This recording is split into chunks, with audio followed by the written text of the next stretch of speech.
Hello and welcome back to the Crowded Tavern, an actual play TTRPG podcast recorded live on Twitch every other Wednesday. Join us on our 5e homebrewed adventure written by our very own Dungeon Master Martin Hoffman Larson, but you can call him Marty, and played out by a band of Chaos Gremlins. I'm your co-host Amanda, and with me today is Ada Mori. Hello. Danny. Hi. Rick. Hello, hello. Marty. That's me. And we are missing a certain cheesy kids today. So if you were here waiting for a Benjamin, you will need to come back in 2 weeks and find out what happens when Benjamin's on a day out all on his own. But we don't know what the future holds, so let's talk about the last session of the Crowded Tavern. Benjamin talked his mysterious benefactor out of stealing one of Strix's undead, but instead, he turned to the dead giant spiders.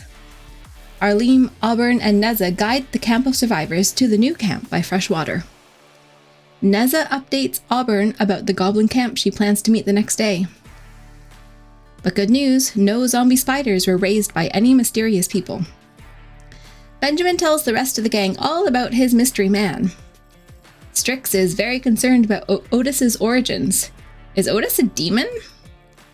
Strix feels the magic from the MagCans and wants to use it for himself. We all finally meet Benjamin's mystery patron in the flesh, Wortam, and we try to figure out how magic is blocked in this world. And we ended our session with Wortam allowing all of us access to our otherworldly entities, and Arlene was reunited with his spirit guide. Now that we're all welcomed and caught up on session 5 events, I'll pass it over to Marty to get this session started. Hello, everyone. Welcome back. Last, when we left off, as Amanda just said, Alim, you reestablished that connection to your spiritual guide, and that is basically where we left off. So you are in the camp. Everyone is in the camp. Wortam has just left. Anyone who wants to do anything? I want to clarify something, just so everyone's aware of the last thing I did in last session, which was I went to my bag and got out a mirror and kind of hung it on my belt. A noticeable part of that is that the mirror was kind of faded and unused, uncared for. And the reason Arlene did that is because it's his, basically the mirror he used to use when he wanted to talk to his spirit guide. But he kind of stopped doing that. But given that he hasn't had a chance to talk to them for a while and has felt quite disconnected from them, he's decided to go into his bag and remove that. So that's why I have that hanging on my belt now. Awesome. Very awesome. Strix, how about you? How's Strix feeling now that Wortam is gone, and you sort of struck a deal with this dude? Strix is feeling uneasy. He's not sure how long we can keep going and being nice to Wortam. He's done some questionable things up to this point. So his Strix's mind is probably racing with all the what ifs of what just happened. But he's not going to discuss any of them if Benjamin's still around. I mean, Benjamin is still standing there, and he's gone quiet, unusually quiet, because Benjamin is always participating in your conversations. But currently, he's just looks a little bit pale as well.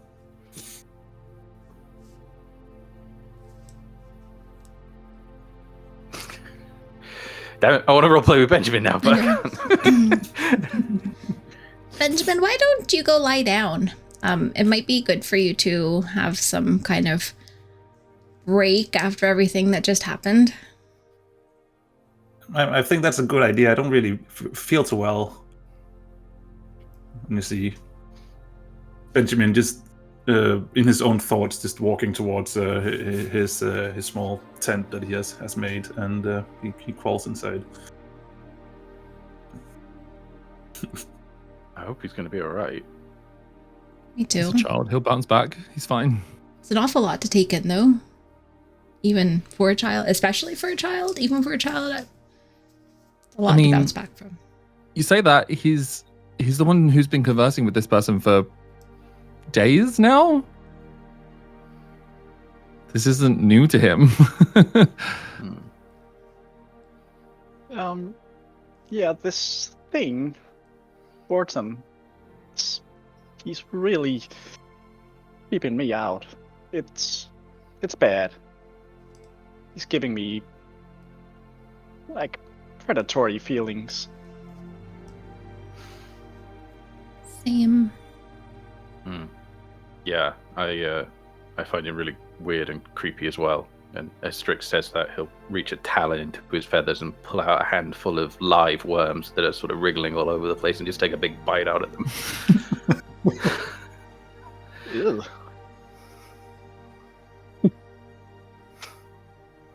Makes sense. Where'd you get the worms? You have them the whole time? Yeah, going on a long trip. I thought I'd bring snacks. You want some? Oh no. You go ahead and keep them. I'll just Sure. eat some grass or something.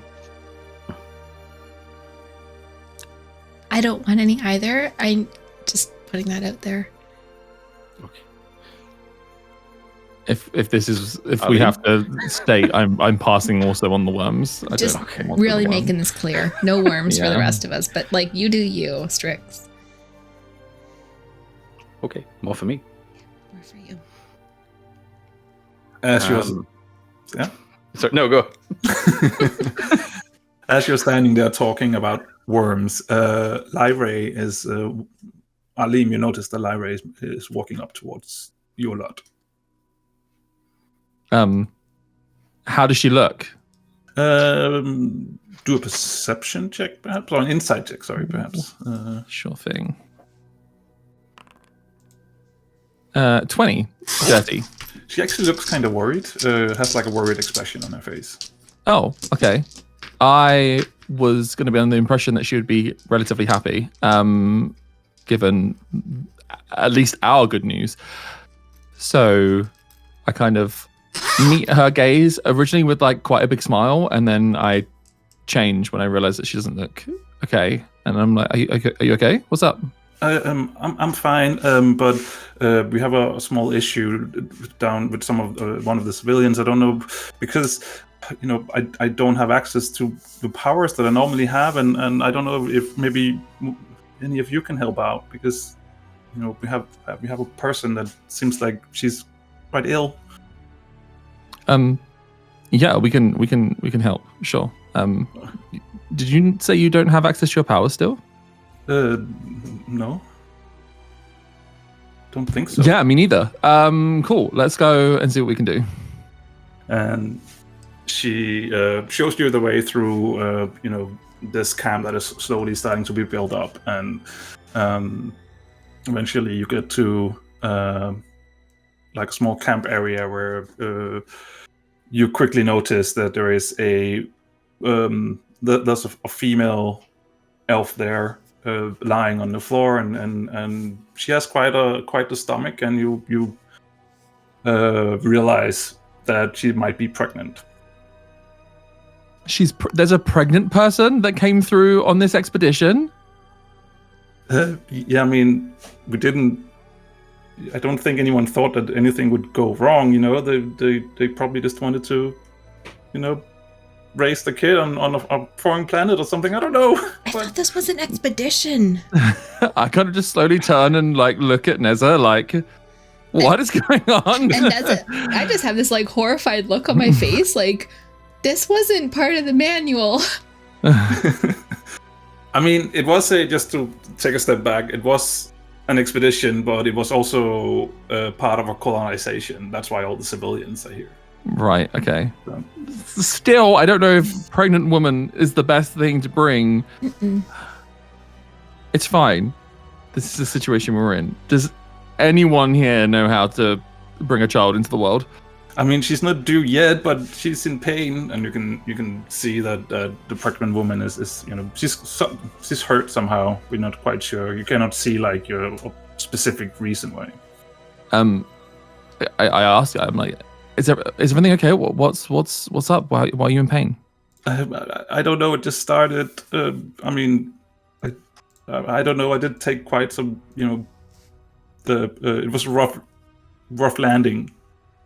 Going through the portals. Okay. Do you have any like scars or injuries? I don't know. It just sort of hurts, and she's pointing to areas on her body where it hurts. Does she point to somewhere that is okay for me to easily like take a look, like an arm or something? Yeah. Okay, cool. I kind of, if she has clothes in the way, I kind of lift and see if there's anything there that's obvious. I mean, there is some bruises and stuff because she wasn't lying when she said that she had like it was rough going through the portal. Okay. She looks hurt. She looks injured. Like these injuries have probably been here for days now, untreated. And Lyra is looking at you and she's like, yeah, I know, but I haven't been able to heal like normally, so I really don't know what to do anymore. Okay. I kind of look around and see that no one else is really able to do anything. Yeah, Arlene? So I'm like, I can try. I hold out my hands and see if I can connect with the power that I have not yet been able to connect with since being here. Mm-hmm. And try and draw some magic. And how does that go? Are you trying to cast a healing spell? I am trying to cast a healing spell, yeah. Yeah. Yeah, you can throw a healing spell. Ooh, or cast. Look at me casting spells. Big moment. Let's do 12 healing. 12 healing. So, Alim, you're holding your hands over this woman on various points where you can see that there's noticeable, injuries, and you heal them slowly, like you're used to. You're a little bit right when you start trying. You're a little bit worried that that it won't work, but it seems like your connection with your spirit that has now been restored actually makes you able to access your cleric teachings. I have a little. I'm like surprised myself that it even worked, and kind of look up at everyone else, kind of in a little bit of disbelief. I go, Aline, that was amazing. You did it. Has your magic returned? I don't know. I honestly don't know. I look around. Is there something like just a rubble pile or something anywhere? Like a pile of dirt, wood, something? Sure. There's a lot of stuff around this camp. Cool. So. I kind of look over and kind of hold my hand out and try and cast Sacred Flame onto like just a pile of like rough wood that I know is not clearly going to set the entire camp alight. I want to point out. Yeah. So you point at it and you try to cast Sacred Flame, and I don't believe wood needs to, don't have a saving throw, so you light it on fire with Sacred Flames. I have some level of my power back, yes. Well, that's great news. Is it? Yeah. Immediately take my bow out and try and speed draw it. Doesn't work. What? My power hasn't returned. I'm sorry, I don't know what to say. The only thing that's different is that I was able to talk to my guide. But didn't he say that he'd lifted it for all of us? Well, maybe just access to the guides we talked to. I don't think it was the deal that he would lift the block on our magic. just that we could talk to whoever you guys talk to. What deal did you make, Lyra? And with who? Lyra is asking, very confused. Oh, Auburn just turns around and leaves. Oh yeah, that thing. And I follow Auburn. I don't even say anything, and I just leave too. I'm on Nez's shoulder. Okay. That was fine. Totally Lyra fine. is just standing there a little bit confused at what was happening, but then she's sort of like, looking back down at the elf woman, and she continues doing, comforting her and helping out where she can. I go, I'm sorry, you guys. I didn't know what I was talking about right there. I don't know why I did that. I mean, I We should didn't probably think twice keep either, this to be honest. secret. It's fine. It happens. I think there are perhaps multiple things going on here as well. Like, I definitely felt something when the MagCan came on. What did you feel? What did you? Power? Like magical power? Like Isn't that almost what like he said he felt as back well? in Baraguo. Yeah. Well, I didn't didn't feel feel that. anything. Yeah, I didn't feel that. So he also felt the power of the MagCan. But I just wonder how do you think it's him blocking the magic, Strix? I don't have magic. I don't know. I have my cans. What do you? He seems to think it's him blocking the magic. Whether or not we should believe him, I don't know. But he also seems quite powerful.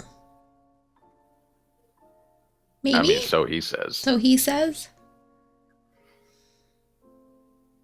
And I believe him. I mean, maybe.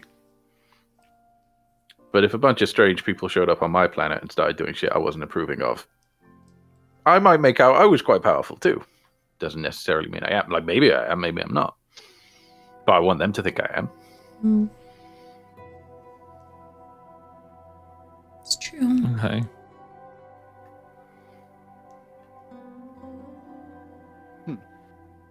Well, there's gotta be a way to bring back our power. I think we need to find the other MagCans. We definitely Like, need to even find if the other MagCans. even if not to use ourselves, like, I don't want Wortam finding them. That's true. That's He actually a really seemed good point. Very interested. Yeah. We know there are others out there, and if we don't get them, he's probably going to get them.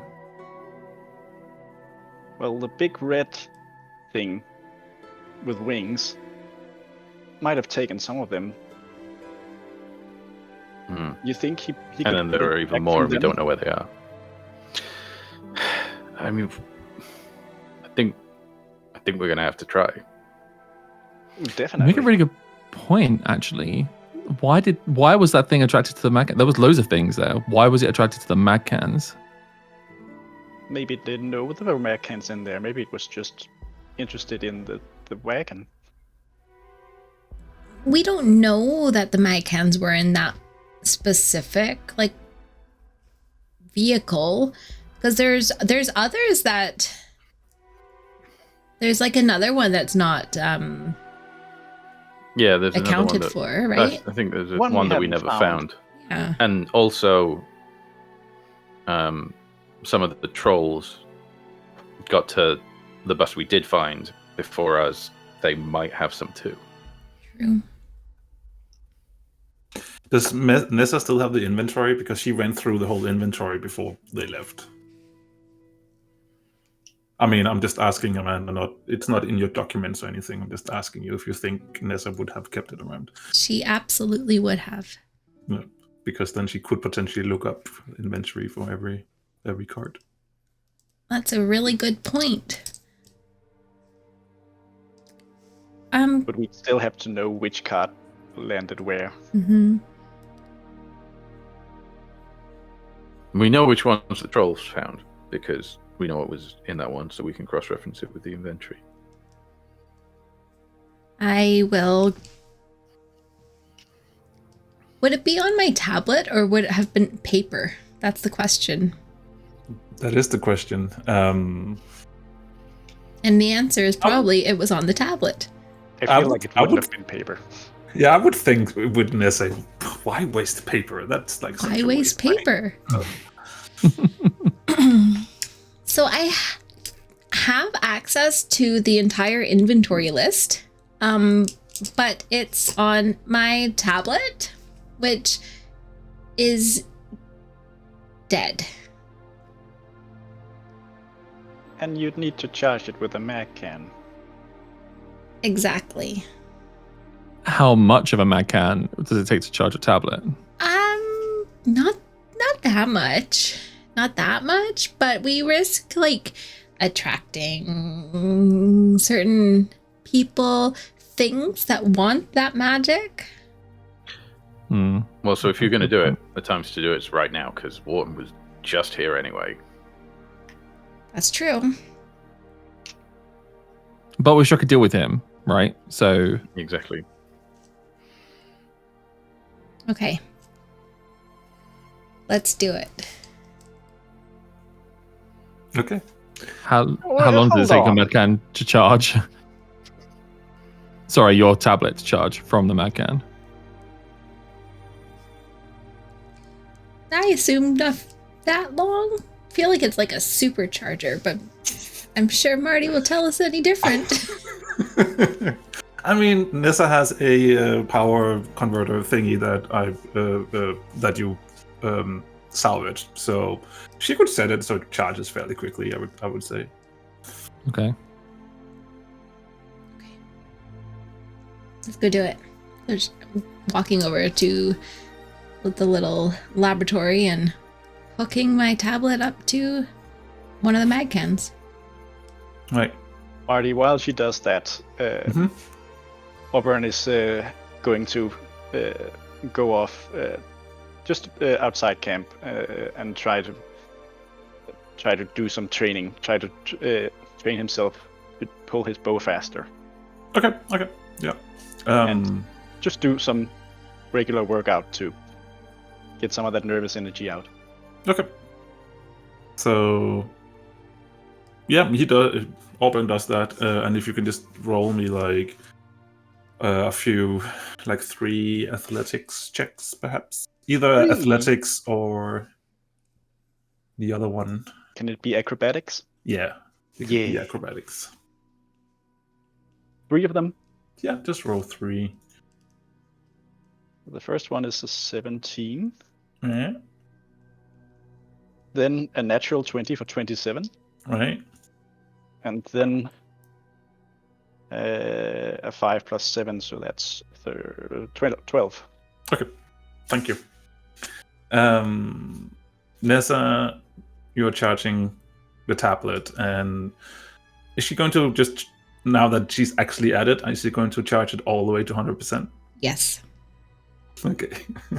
So it probably takes around 30 minutes.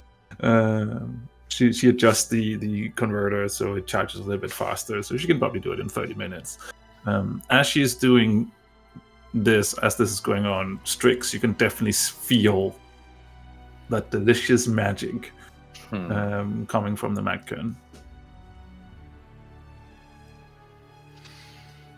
Yeah, I'm gonna try some stuff.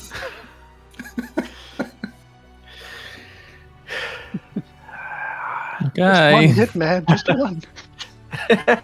Well, I just want to know if it works, right? Like Strix's mind is on like a potential confrontation with Wortam or the Firebird, and he wants to know if we're in a bind. Will this work? Okay. So what is So it trying? he's gonna find a big open area and try and cast lightning bolt. What level would you need? Only 5. I'd only need 1 more level Okay. to cast lightning bolt. Do you want to roll damage for that lightning bolt? Or is that fine? I don't think have I got it in my spell. Yeah, no, it won't be in my spells, right? Yeah, no. I can do it. Yeah. No, I think it's fine. I'm not casting it at anything. Okay. But a lightning bolt does escape your. I don't know. Is it your wings you're using, or is it your claws? I don't know how you're claws. casting. Yeah, claws. But a lightning bolt does fire off your claws as you're also pulling from the magic from the MagCan. It's like 100 foot long. Most people will notice. I think every one of you would probably notice. Auburn, you're training nearby, and you're like just seeing this fireball or this lightning bolt. Strix, what the hell? I just wanted to see if it'd work, and it did. So now you don't need to take the magic anymore, right? It works. That's all we need to know. It works.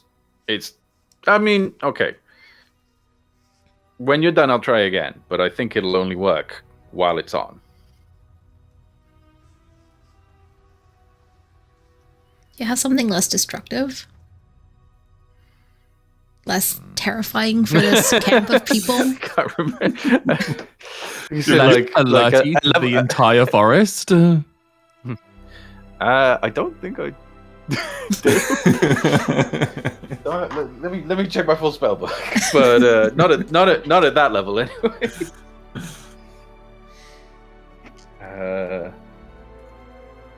No, the only other ones are rituals or animate dead, which he's sort of been doing anyway. I am pretty sure he doesn't have full control of all the undead, if I remember correctly. No, I think he got them all this morning, but I'll need another roll tomorrow. No, yes. He'll definitely cast another animate dead while the MagCan's on if he doesn't. I'm pretty sure that he didn't get all of them, but I might be mistaken. I don't really remember. It's been 2 weeks. Let's say he didn't, and I'll cast it again. Okay, because that requires level 5 as well, right? Yeah, that requires level 5. Yeah. Yeah. No, because the other you got the other undead. I remember now. To hold him. So you cast animate undead on the last one or two. However many it were that were under your control, and you order the other ones to slowly release that, and you see that you have control now. The animate spell worked. And is the MagCan still on? Yeah, I think so. We haven't heard that it's turned off, so. Yeah. I will turn it off when my tablet is at 100%. Okay. Yeah. So, is this real time, like 30 minutes? We're going to wait 30 minutes now. Just 30 minutes passes, and Neza, it's at 100%. Neza's turning off the MagCan. And unhooking the adapter thing and putting it in her bag. Yep. With a look at Strix. Well, she does it. I'll just sort of sneak outside and try and cast lightning bolt again. Okay, nothing happens. Oh man. I'm not saying to do it now, but it's good to know in case we need it. Good to know in case we need it. There has to be another way, though. You're the science officer, you tell me. Think about it.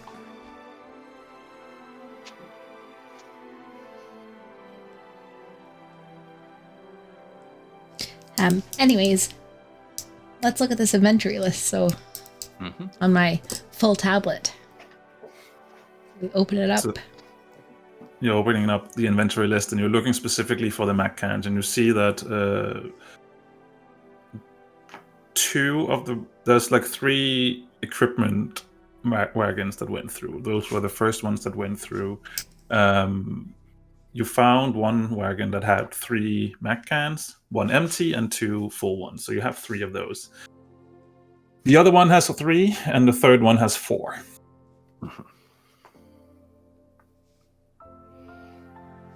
So we got all the ones from the card that we found. Maybe. I mean, you needed to leave. You felt like you had to leave quite quickly, so that could might have be been the another one with 4. It might have been. You don't really know, Okay. but what you know so far is that you only found 3 cans. Strix will cross-reference all the other stuff he found because he found a bunch of spellstones, Mr. Ambo's stuff. Okay. The star chart, like which cart were all of those things in?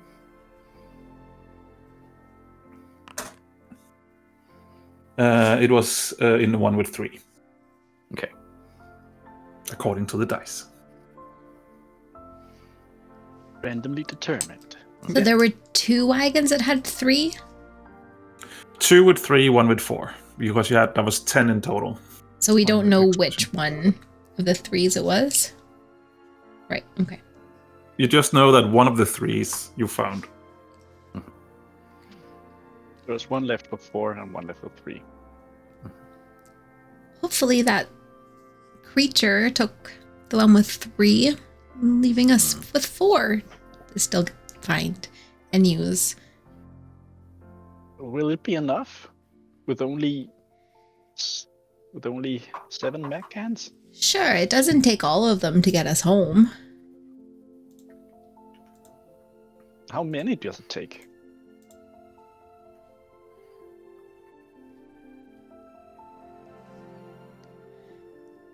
A few. And once we've got a few, how long does it take? Because we'll need to keep ourselves alive in the meantime as well. Sure. Yeah, I mean, I can build the portal as quickly as I can, so long as I have all of the pieces and the equipment and of course the doodads and the spellstone. Strix, if you ever do find that one with Dimension Door, like I need it. I need a Dimension Door stone. Thank you. And then I can get to work. You have one, don't you? I gave you a Dimension Door spellstone. Did you? Yeah, it was drained though because That's right. Strix's emergency animate dead spell drained all the spellstones. That's right. You did give me one. We just need to get it back to life, I guess. So, I mean, I'll work as quickly as I can, and then I have to coordinate them, right, to make sure that we're actually getting back to Bargul, because we don't want to end up somewhere else. That would be terrible.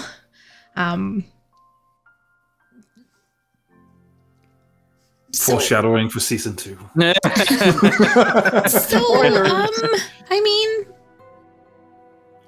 I'll do my best. Science takes time.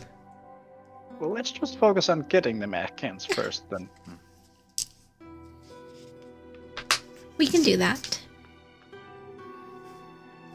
And tomorrow I have to go. I have to go back to near the old camp.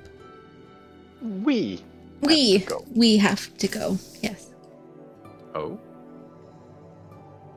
To meet the goblin. Oh, yeah, you weren't there for that conversation. So I made some friends. Well, a friend, with some locals. A local, kind of like a goblin. Okay. And I'm going to. We're going to, but me. I'm going to meet her again tomorrow, and maybe we can learn more about this place that we are now.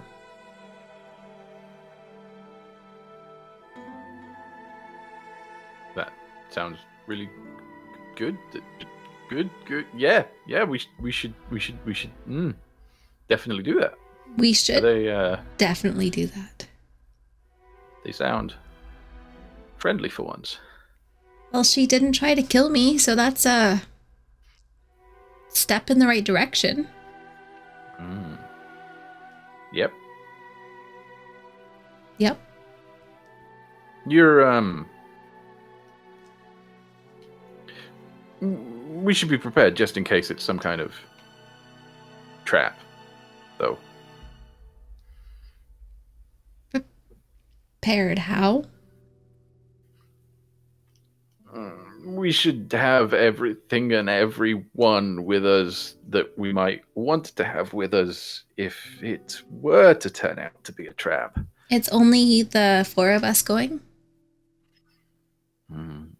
No one else. Can we bring a MagCan? And Just in case. Just in case. I don't feel comfortable with that. Is there a way of taking some of, like, you can transfer the MagCan's energy into your tablet. Can we transfer some of it into a smaller container and take that with us as an emergency use? No. They're kind of I tried. self-contained, you know? Okay. And because we only have the 2 that have power, which is already not enough to get us home, I don't really want to risk losing any of those or any of the power within them. So, you know, Strix, like, you just gotta have, if there's any problems, you're just gonna have to, like, use your talons. Just like. Well, I agree. It would be awful if we were to lose our MagCans. So I wonder if it's the best idea to leave them both together somewhere we aren't, now that Wortam knows about them and knows where they are. That's a very good point. See your point.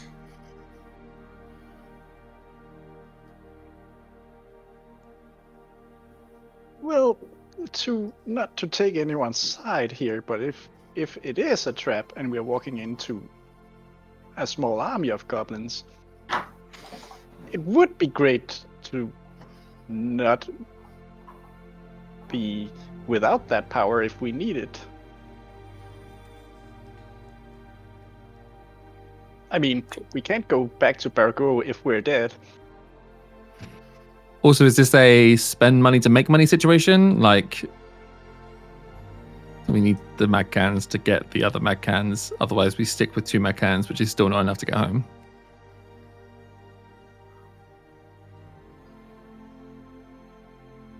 Also, we can put them in the bag Them? that everyone's in. You want both of them now? I'm just saying, if we are leaving the camp, they should be with us at all times at this point.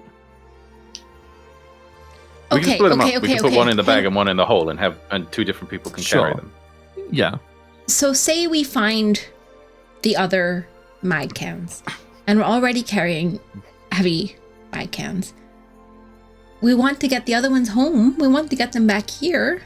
That's what I'm saying. We can put them in the hole. Do and we the have bag. enough? Because they're heavy. Didn't your hole, like, have a whole weight limit?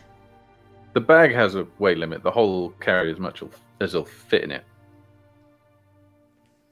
Which I think could fit 10 MagCans. I don't know. Marty, it's 10 foot deep. How big's a MagCan? Oh god, I need to translate it into proper measurement.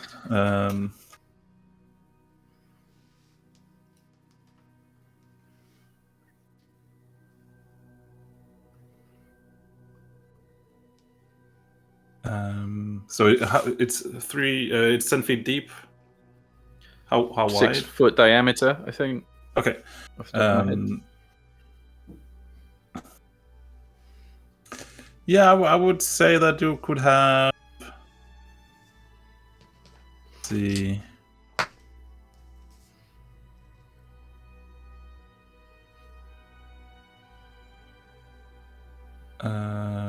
I don't think you can have all 10. Mm-hmm. But you can definitely have like up around probably 8, I would say. How much weight can it? It's not got a weight limit, it's just a space limit. Okay, so probably 8 of them you could probably fit in there. Great. Great, yeah, and if we need Arleem or someone to step up to the plate and carry a couple, then I'm sure we can do that as well. I I tried that once. It didn't go well. I can carry them. If you'll let me. I'm not going to stand in the way of you holding some MagCans. That's absolutely fine by me. I don't really need them, so. I'm clearly outnumbered here. I'm putting this out on the record. I don't approve of dragging these cans around with us. And I don't approve of them being used for emergency use. But you also don't approve of them being left at the camp. So what do you approve of?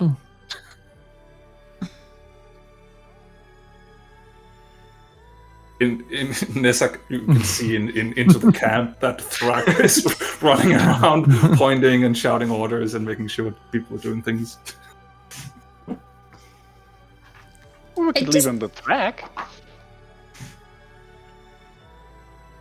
I That definitely hole's suddenly don't looking a lot approve better of now, that huh? one. No. Fine.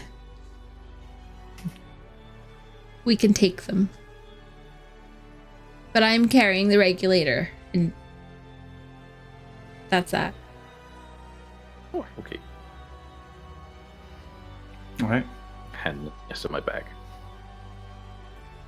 You chuck them in the... It's the portable hole, right? I think... Yeah, I don't know. Do we want to do one in the hole, one in the bag, so that less likely to lose both? Sure. Okay. Right. So you do that.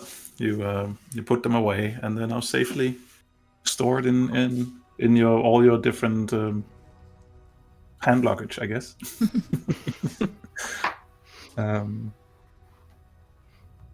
Okay, so that's sorted. What the hell are we doing about these goblins?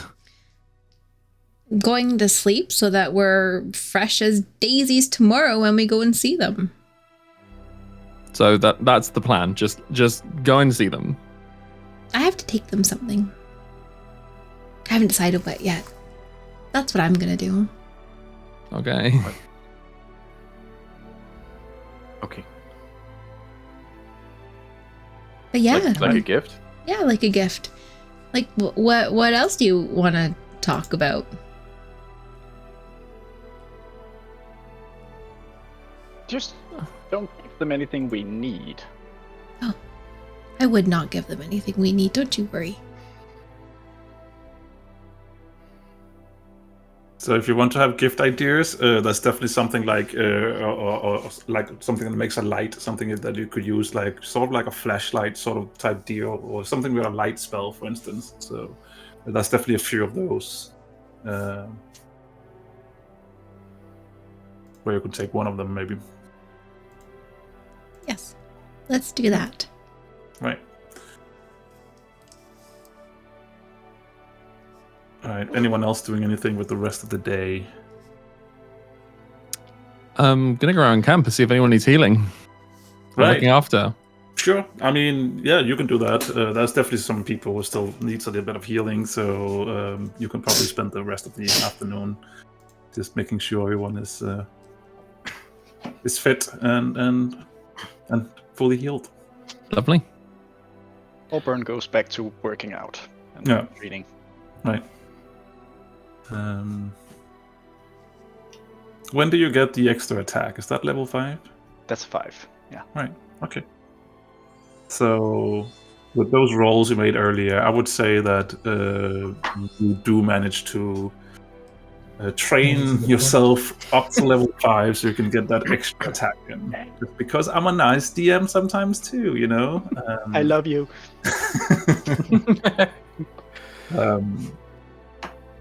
Is there anything else you get at level 5, or is it just the extra attack? I'll just total? let me check real quick. Extra proficiency, I think, at level 5 as well. I go up in proficiency, yes, and I only get an extra attack. But that's fine. Auburn, you're getting a bit more used to the surroundings, and you sort of also realize that the arrows, you're used to shoot the arrows, but you can see that there's something off with the pull compared where you're coming from. So they hit the ground faster. So maybe there's a little bit of a gravity difference from where you're coming from. You probably don't know, you know, the term or you know the science behind gravity, but you do notice that, and you can now adjust for it, and all of that can perhaps explain why now you've leveled up to level 5. Yeah, science. Yeah. Yeah, science. I also gained 10 extra hit points. All right. Because then I don't think I need to do too much inside this program. Oops.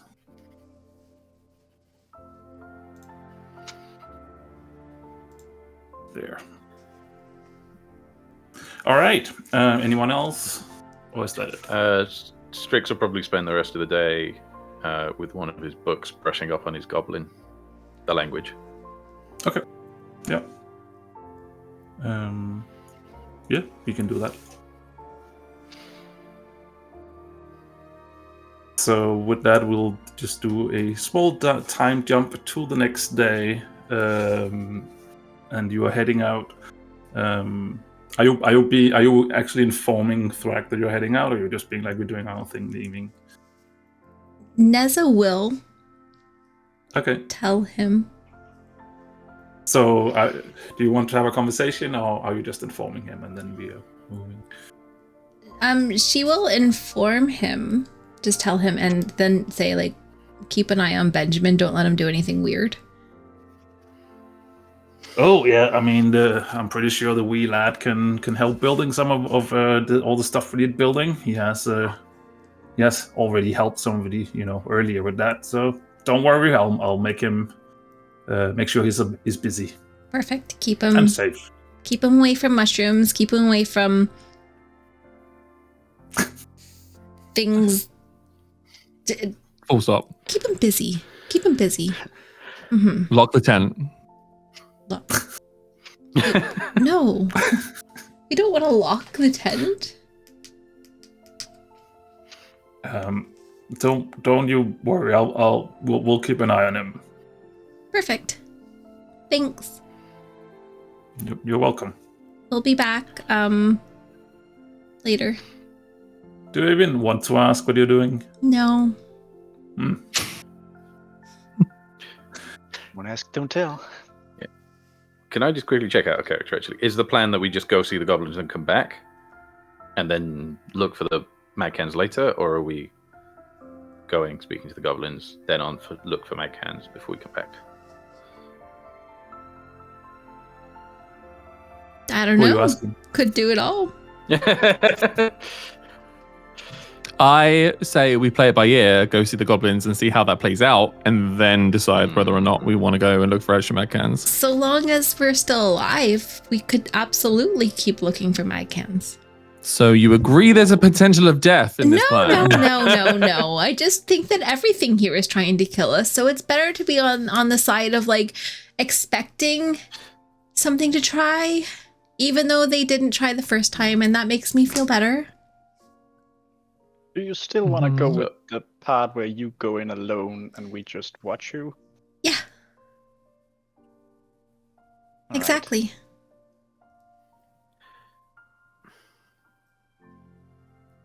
Do you want me to bring the gang?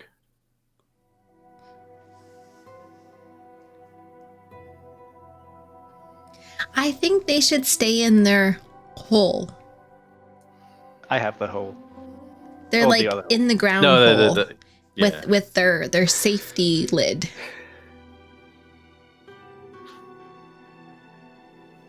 Okay. Do you I'm happy with do you that. not think? If we might be away for more than a day, yeah, because I don't know if they'll behave, and I don't want them running off. And you don't want them getting in trouble with our new goblin friends either? No, don't want that. But, I mean, Nessa, ultimately it's up to you, because you're the one that's going to be vulnerable. Maybe you want to have a bit more muscle backing you up. If we stay out longer, how confident are you that you can rein them back in? I'm certain if you'll let me turn on a MagCan. Mm-hmm. Without turning on a MagCan, very not certain.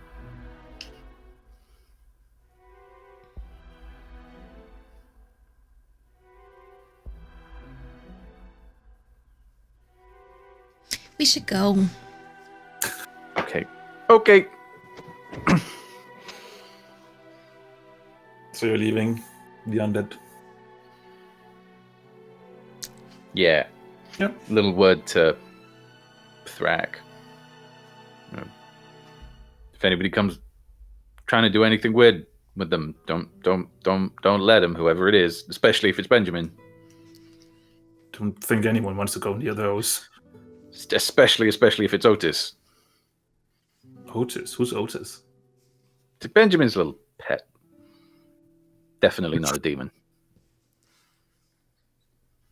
I'm rolling a quick insight check. For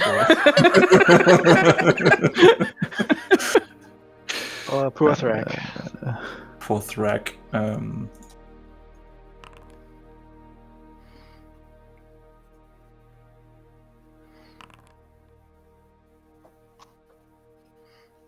Okay. He's like looking at you as you're saying that, and he's brushing it off, and he's like, "Don't worry, I'll make sure that nobody goes near even the owl bear." And then he just walks off. He's so done with us.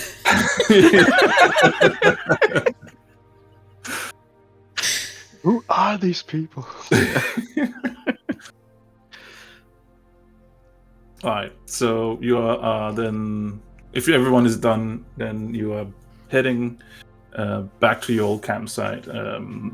Alban, you know the way by heart because of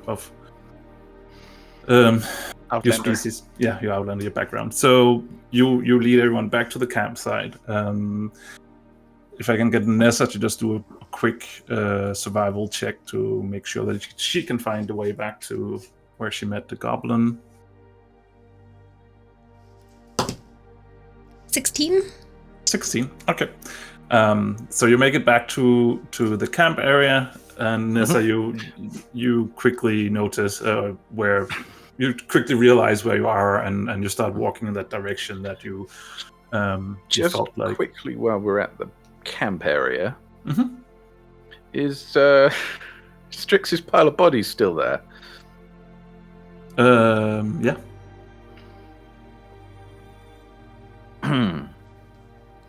Can I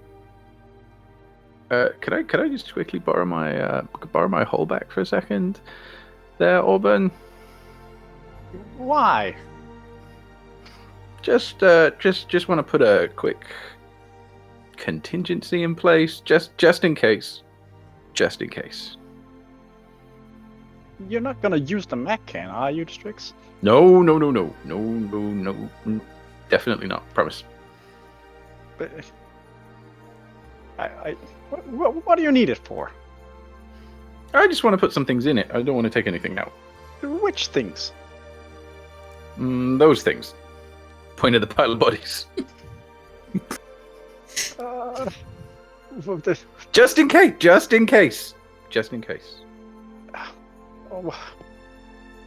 Well, how many? Dozen or so? How many do you want? A dozen? We can't fit a dozen bodies in here. Yeah, I mean, we could take him out if we don't have room later, but... Strix, they used to be people. We can't just treat them like that. Well, how many do you want to bring? A dozen?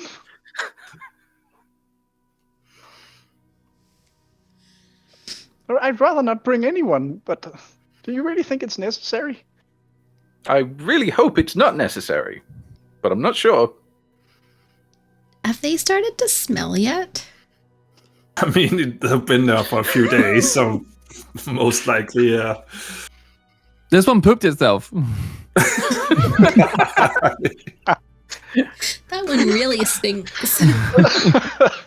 Let's not take that one then. Well, all right, Strix, but Just make it quick. And I hand over the portable hole. Thank you. I'll just And chuck about a dozen in.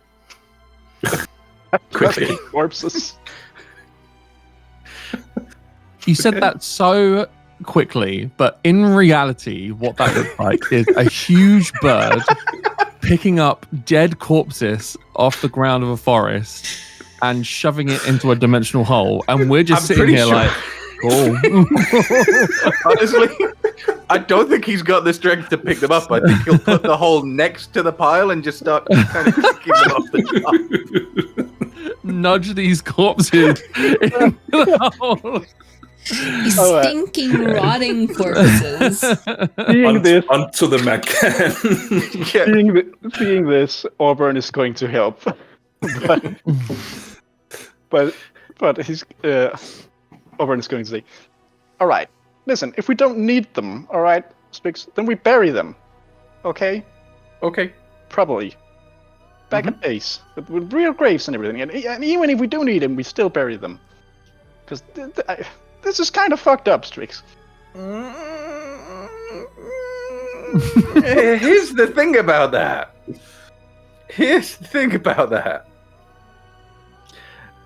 If we do need them, they don't exactly go back to being bodies when we're done with them. Oh, wow, I'm having some second thoughts now, Strix. Just in case of emergency. I'm going to roll something for myself now.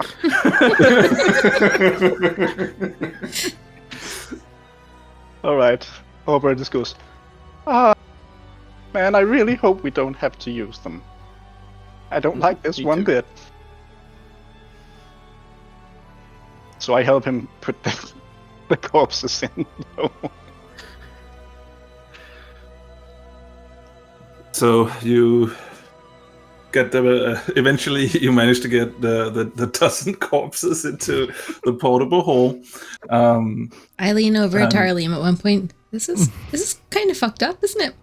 It's not even the weirdest thing that's happened since I've been here. So whatever, I don't really care at the moment. Then you start walking south, as you did 2 days earlier, and eventually you do get back to that clearing where you found the goblin 2 days earlier. Currently, it's empty. There's nobody there, and when you're looking around, it doesn't seem like anyone is here yet. OC question. Did you ever tell us that you felt your spirit here? You didn't, did you? No, Okay, cool. I don't think so. Nope, not to my end. Yep, I just wanted to double check, that's all. So you guys just want to wait in the forest?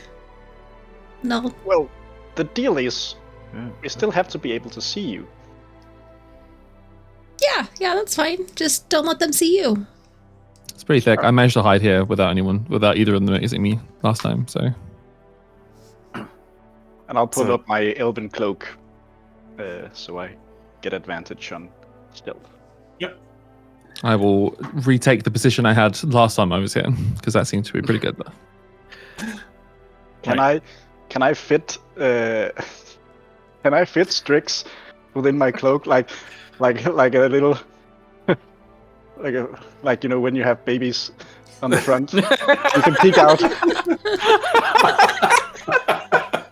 Oh, I love it. How large is Strix actually? He's small. He's like 2.5 foot tall or something. Yeah. He's the size of a small child. I need to get my calculator again. Strix is also a bird, though. He could fly into the trees, and it would just be normal to see an owl. Oh yeah, sure. Yeah, I mean, I'll allow both. So you decide what. What I know to which do. is funnier. Yeah, exactly.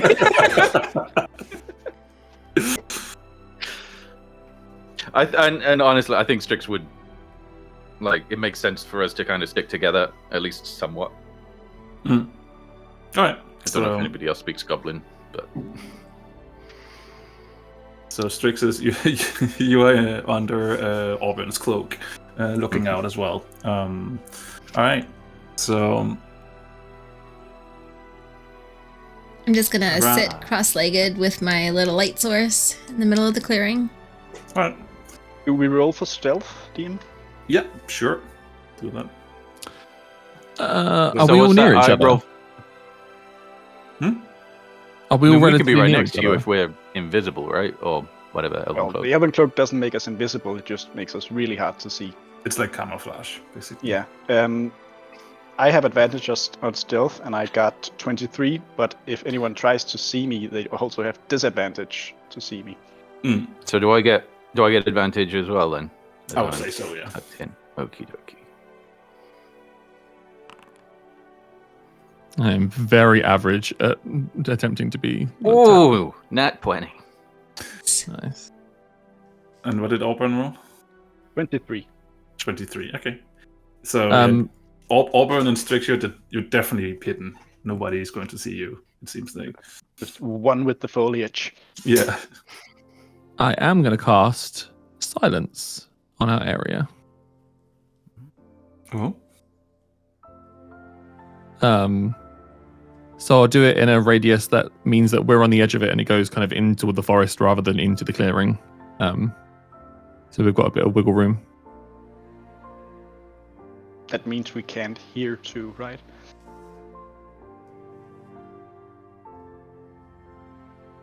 Yeah. Wait, can we not hear?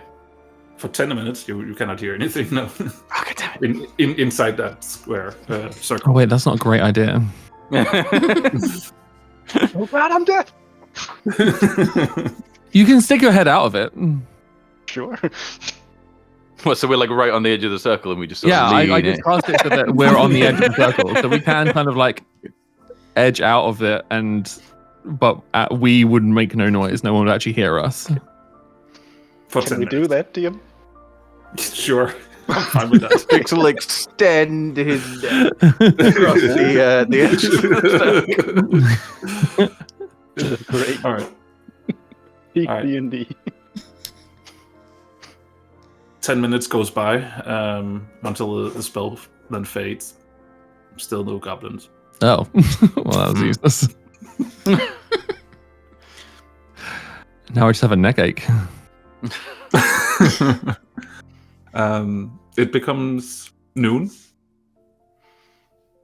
You're starting to get hungry, and still no goblins. Strix hears crunching as goblins eating the foliage around them. Just yell out to Nessa, did you agree a time or just a date?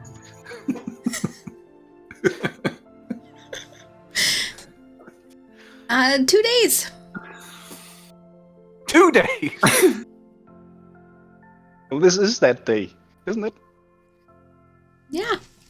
It was quite late in the evening when you. No, it was very early in the morning. Was it early in the morning? Oh, okay. Yeah, it was before you left. Okay. Was it late in the evening or was it early in the morning? Do we even know what day we're supposed to be here? Now.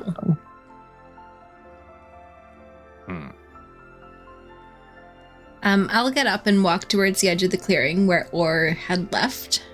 Okay. Do I Don't see go any? further than we can see you. I just wave. Do I see any tracks, any paths, any goblins watching me from there? That's 2 different roles. If you want to look for tracks, then survival. If you want to look for goblins, then perception. Okay. I rolled a 22 survival. Right. So looking about, you can definitely see leftovers of tracks from 2 days ago. Like And a when 21 all left. perception. Okay. So you can definitely see some tracks leaving into the forest, like vaguely, but you rolled high, so I'll allow it. For the perception, the forest seems very foresty. So you see trees, you see bushes, you see, a squirrel jumping between 2 trees. Everything seems very quiet and normal, but no goblins so far. He should be here. Do I feel anything? Do you have any ideas?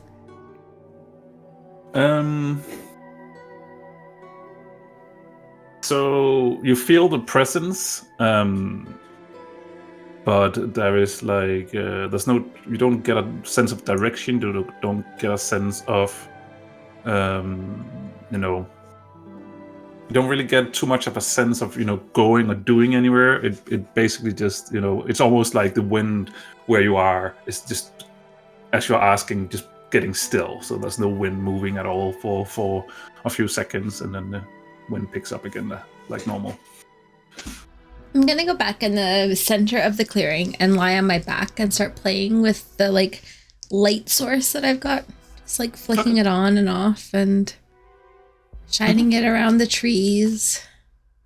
Okay.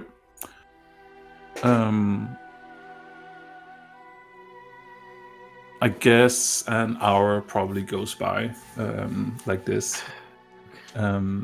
Man, my knees are really... do you want me to go up and take a look? I was literally about to say, we have an owl. I let him out like the doves for... Oh, dear. So yeah, so Strix, you're flying out? I'm if Nessa wants me to, I'm offering. Okay. To. Not yet. Not yet. Okay. I think we just need to be patient. Get back into the cloak. 30 more minutes goes by. Nessa, you get a sensation now. A bit cold. And then you hear running feet. Small running feet. Coming from because you roll quite high on your perception, so you hear small feet running towards where all of you are located. I'm going to roll up onto my knees off my back and just wait. And you wait in the clearing in the middle where you've been sitting, and out of the tree line, the same little goblin that you saw 2 days ago is running full speed out of the clearing. And you notice that she notices you. And then she's just starting to saying a lot of things really, really quickly in a language that none of you understand. And she is pointing back. And yeah, that's what she's doing. Not even speaking goblin. Not a goblin from where you come from, no. What language are you speaking? And I do this, and I point to my head and connect mind link with her. Okay. What's going on? You okay?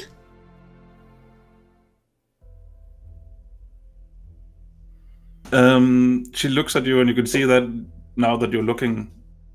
Now that you get a better look at her, you can see that she seems upset about something, and you hear a stream of words into your head now that you have this mind link. And she is saying, "We run away here. We were attacked. We were attacked. We were on our way here. The bad ones, they came for us. The others, some of them are dead. We need help." Okay. We're gonna come help. I have some friends. They're good too. From the sky. Friends? From the sky. Sky people, good. Bring them all. We need help. Okay. Then out loud to the rest of you, we're gonna go and save some little goblins from the bad ones that they got ambushed. So you can come out of hiding, and we're gonna follow little Or here. Ambush was the word I couldn't remember. Thank you. You're welcome. Okay. Does this count as an emergency yet? Not yet.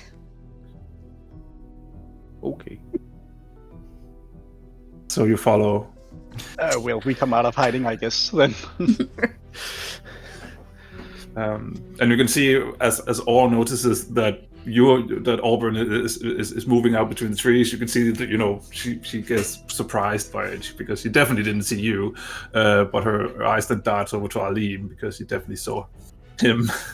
And then she's just making a motion, and Neza, you hear in your head, "All right, quickly follow me," and then she darts into the forest.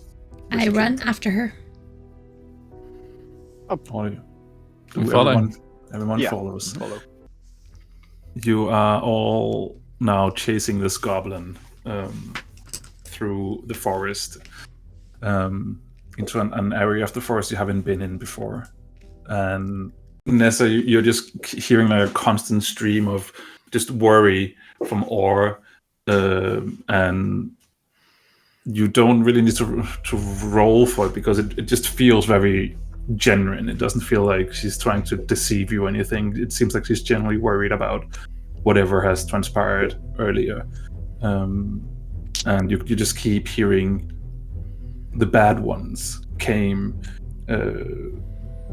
and you hear worry, and you hear she's mentioning that the chieftain was there, they took him, and sentences like that just keep being bombarded with messages from her as she's running.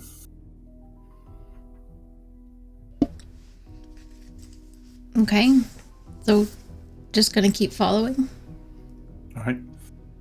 Eventually you get into to a spot where you see that there is a few dead goblins lying on the ground, with claw marks on them.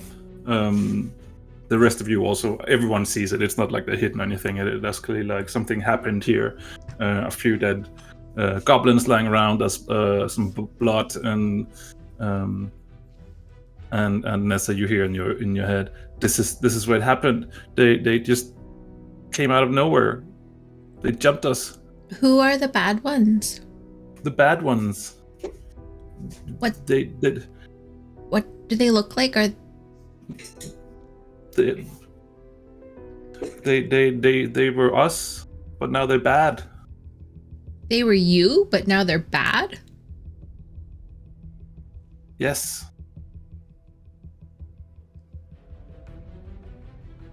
The bad ones. Were they your friends? Like your tribe? They used to be. And then they turned bad. They turned bad. Did something happen? I don't know. Just months ago, some of us went missing, and then they returned, and they had gone bad. How long were they gone? Maybe a week. And it's those ones that attacked you today? They attacked us. We brought gifts for the sky people, and they attacked us. They stole them and they ran off. I relay that to everyone else. So there's some sort of civil war going on? It doesn't sound like a civil war so much as, brainwashing. yeah, I was gonna say mind control, but yeah, brainwashing or charming or something. I think we'll be able to easily figure out what it is when we arrive. Mm-hmm. Back to Orr. Yeah, are we still going towards something, or is this like where we were going now? Right now, you're standing and looking at these bodies and the blood. Yeah. We should Do we know where they went? go where they went, right? We should, yeah. So back in my head to Orr, or back in her head, can you show us or take us where you think they went? You don't get an answer straight away, but you can see that all starts looking around and looking at the ground and looking at touching bushes and leaves just to try and get you get the sense that she's trying to figure out where they went. Can I help her? Yeah. You totally can. You can roll a... Yeah. While they're helping, can I investigate the bodies that are here? Can I see kind of like how they've been killed, what we might potentially be up against when we arrive? Sure. So you can roll a medicine or survival check, depending on what you feel like. I will roll a survival for Or, and what did you roll, Open? Oh, well, you can roll with advantage for her if you want me, or if you just want me to roll, I can roll. You could just roll, so Right. you get to... It's still advantage. So. I get the survival. Yep. Then I get 14. 14. Okay. So on Liam, it seems like most of these goblins that are dead have claw marks. So it seems like they've been clawed to death by something very sharp claws. But there is a few of them that has like some kind of it looks like necrotic damage done to them. I relay that to the team and I say, claws, very sharp claws, potentially animalistic. Necrotic damage. But yeah, there's the necrotic goblins damage have here as well. claws? Not that I'm aware of, unless they've fashioned weapons that are claw-like. The more worrying part is the necrotic damage, like that. Who has that ability here? Nessa, can you maybe ask? You do. Can you maybe ask the goblin if any one of these bad ones can do magic? Yeah. So I head to Or. Can any of your people do magic? She looks at you and is the... What's magic? Using nature to cause things,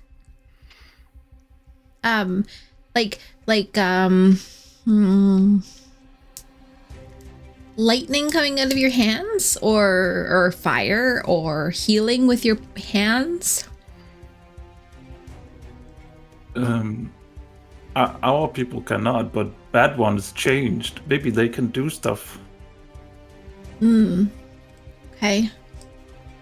Did you see them doing anything today?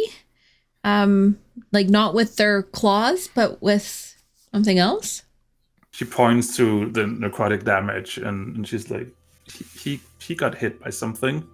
Got hit by something and it came from one of the bad ones? Yes. Okay.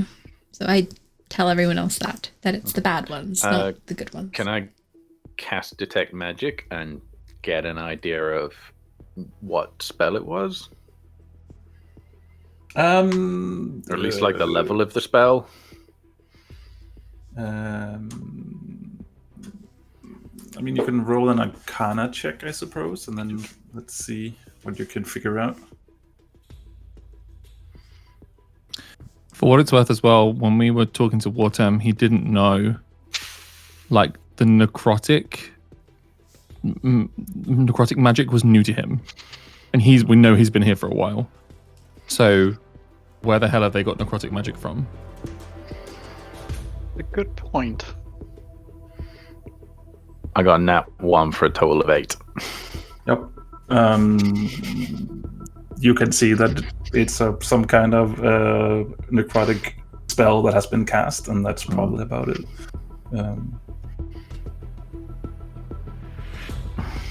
Did we figure out, me and the goblin? Yes, you did, because apparently Or didn't need your help. Eventually, she did roll a dirty 20. Just got my head in some bushes somewhere. Yeah. But with the help of each other, you did find that there's some tracks leading into the forest, deeper into the forest. now in a more western direction. I think she got it. And Neza, can you ask about the claws? Do her people have claw-like weapons? Can we see, like, without me having to ask, are her hands claws? no. Okay. So yeah, I will mind link and ask her, do the bad ones also have claws? Bad one's changed. Come on, I found the trail. Let's run. And she runs in between the trees. Come on, Okay. let's go. So how do you want to, because currently the goblin is just running through the forest. Do you want to just run, or do you want to try and maybe do a more sneaky approach, or how do you want to actually If she's running, she'll just give away the position, so might as well. Agreed. Okay. Mm-hmm. Right. So then I will quickly roll for her. So you are running through the bushes, and you can see that she's really quick at it's probably mainly Auburn. You can see that she's really quick at when she gets to a point where she's a bit unsure. She quickly picks up some tracks over there, and then you notice the tracks right after she does, and then she runs off in that direction as well. So you get Auburn. You get the sense that she's a quite good tracker. Also, I didn't mention she has like a spear on her back as she's running through the woods. I just quickly need to find her. Sorry, yeah. I am going to, even as we follow her, try to keep a lookout for anyone trying to maybe ambush us. Okay. Yeah, you can do a perception check or perception roll. And Ooh, that's going to be 22. Nice. Natural 19 for 22. As you're running through the forest, you don't seem like that. Auburn, you're not noticing any dangers currently as you're running through it, but you do notice that it seems like there's something coming up ahead of you. It seems like there's something like a wall of sorts, like a wall. Like a small, like a cave, no, not a cave. What's it called? Like Cliff? Yeah, something like that. Exactly. And you notice that Or all of a sudden just, stops running, and then she's going down, sitting, down on in a low position. She's crouching, and she's like sort of like also making like a gesture behind to you guys that something is up ahead. And you are all now sitting and looking forward, and you can see up ahead that it looks like there is some kind of cliff. You notice that there's like a cave entrance, and there's a few creatures running around, or not running around, just sitting outside this cave entrance. What do they look like? They look like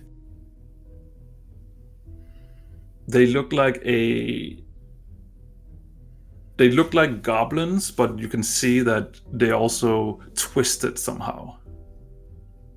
So you can definitely see that they now have longer claws.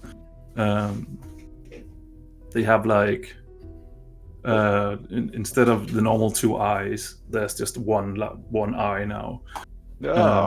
So they have definitely been twisted into a weird version of these goblins. Has it been 10 minutes since the clearing? How long were we running for? Probably, I don't know, 10, 12 minutes. Ah, good damn it. Okay. No more detect magic. All right. All right. Okay.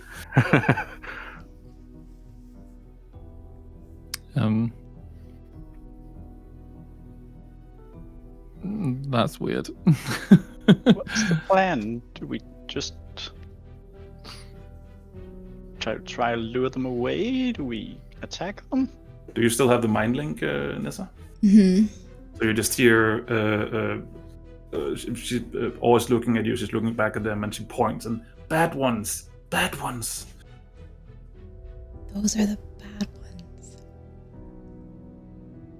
Can they be saved? We can try. I don't think Or knows. It just happened. Okay.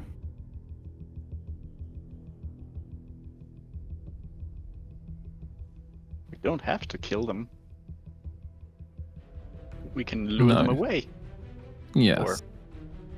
Or just beat them unconscious. You do notice that now that you are sitting here and keeping an eye on them, you do notice that it's not just these twisted goblins. There's like two four-legged creatures as well, like dark fur, sort of look like wolves. Once I notice them, I blink back a few paces.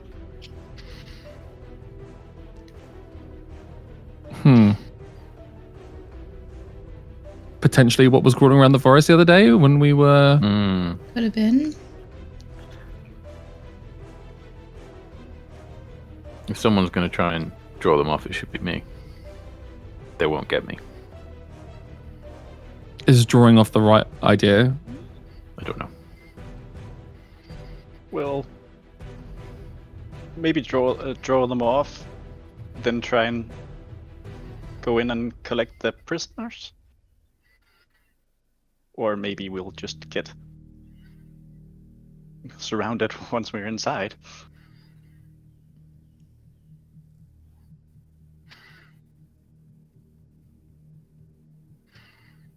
It's basically, do we want to fight now or maybe later?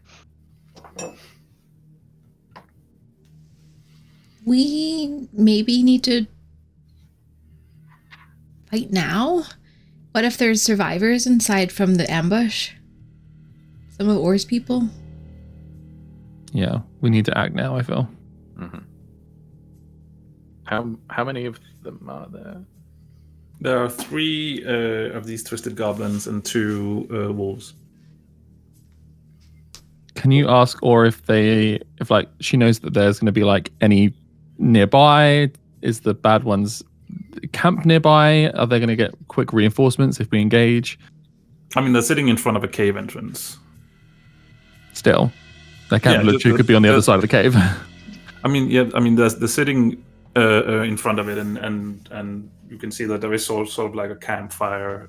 Okay. It's currently out, but the leftovers of a campfire was there.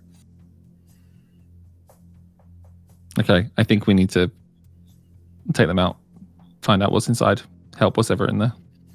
I agree. Well, it's decided then.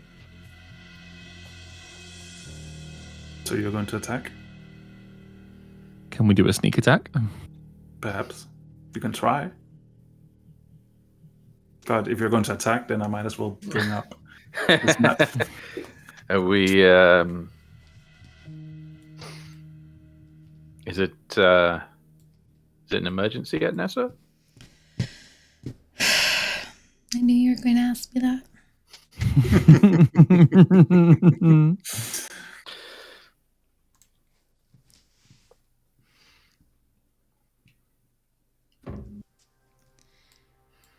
I guess potentially it's an emergency.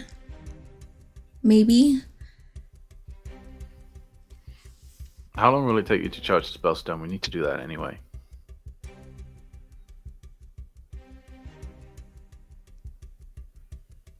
We don't need to What? be here. Well, I think there were 2. Strix might still have one because we need to turn the MagCan on to charge the Dimension Door spellstone. Mm-hmm. Anyway, so if it's on doing that while we're fighting, 2 birds, 1 stone.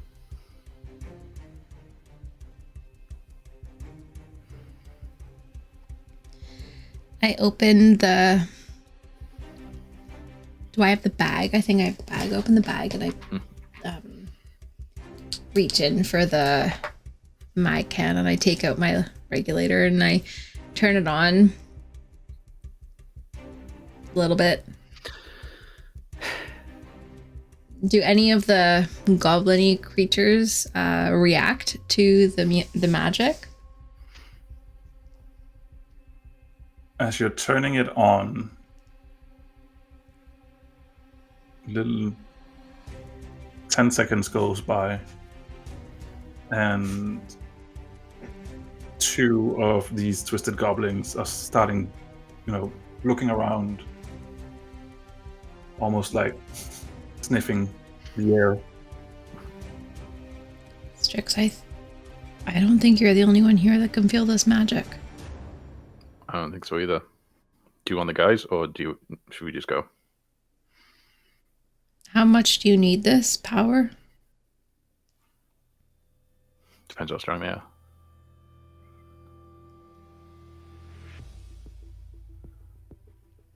Having access to the magic, though, is going to make them stronger, potentially. One of them gets up. We also don't know what the hell else that's going to bring. That could bring more here. I turn it off. I'm sorry, Strix. No, okay. So you turn it off, and you can see that they're sort of like confused now. I take out my bow. Yeah, I was going to say, now's the time then.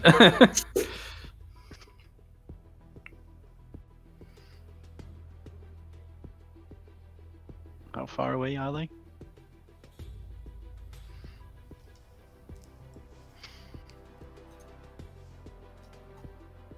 Oh yeah, well within range.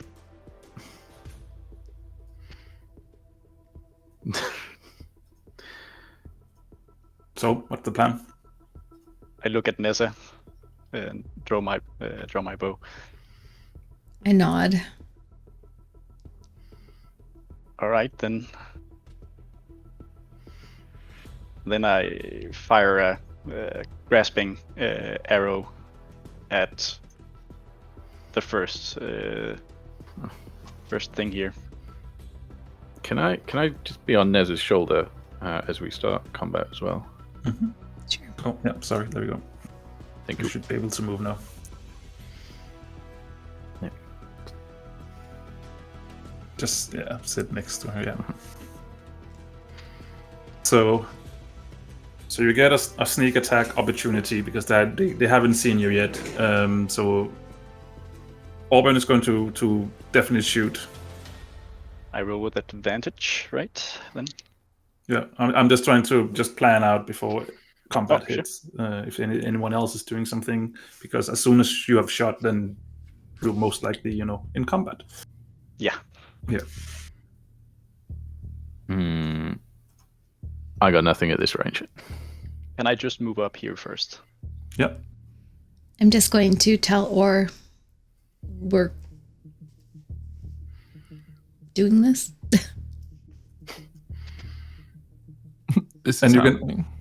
And you can see that she went from her face goes from a worried face to a stern face, and you just hear okay back, and she pulls her spear out and is ready. I unclip my staff and flick it open. All right, Auburn, what are you doing? Well, if we're going to start, then I'm going to shoot at that one. Yeah. Do it.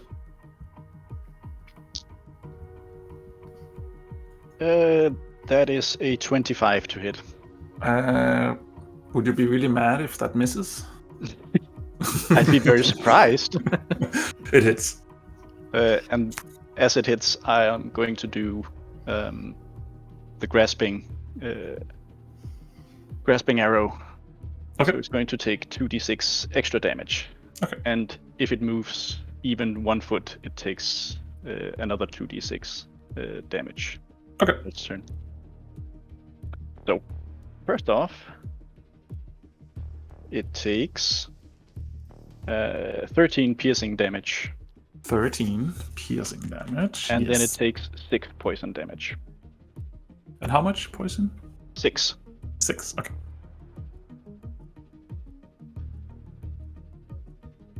Right. Does that look like it really hurt it? Or is It hurt. It hurt it. it's I not don't. I wouldn't call it really hurt it, but it did hurt it. it's not near death. No, it's not. So I'm going to shoot it again. Okay. That was only a 4 plus 10, so it's 14. 14 damage. Okay. No, not 14 damage. 14 to hit. Oh, 14 to hit. Sorry. No, that misses. Ow. Yeah. All right. So you see how one arrow hits it right in the back because it's sitting with its back to you, while the other arrow just because it jerks a little bit to the side by being hit, the other arrow just misses. And with that, I think it is time for everyone to roll initiative. I should have put everyone in the combat tracker. Also, Marty, its speed is reduced by 10 feet. Okay. And it can use an action to make a strength athletics check against my DC to get to become free. So is it like roots that is grasping it, or how does it work? It's actually more like brambles that shoot out the arrow and surround it and poke into it. Okay, so it's like it knows that it cannot move, or it can move, but if it does, it takes damage from the bramble. Okay, but it doesn't know that something is holding it or is around it. Yeah, it knows. The brambles are real and there. They just sprout and like entwine its body. It can still move and act. It's just slowed and takes damage if it moves. Yeah, so sort of like moving through like a thorny bush or something like that. Yeah. Yeah. Gotcha. Nessa, what did you roll? 10. 10. Sorry, initiative. Auburn, what did you roll? Oh, you 25. Okay, 25. All right. Well, in that case, Auburn, you can go again. All right, I'll shoot it again. 29 to hit. That hits. That's a 1, so I can re-roll that with Piercer. Yeah. It's a 6 instead, so that's 11 piercing damage. 11 piercing damage. It looks really hurt now. Now it looks like it's bleeding from everywhere. It looks like it might die. Yeah. Then I'm going to shoot the wolf next to it. Okay. For 28. Hits.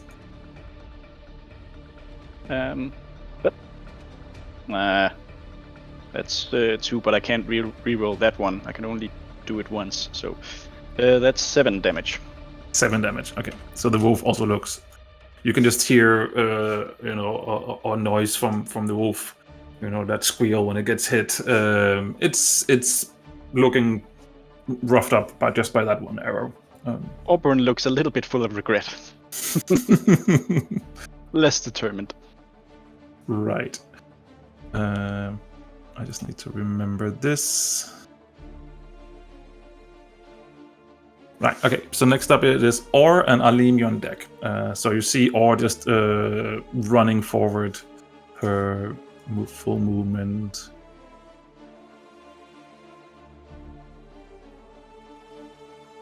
So that's up to here. Yeah, she's using her action to sprint.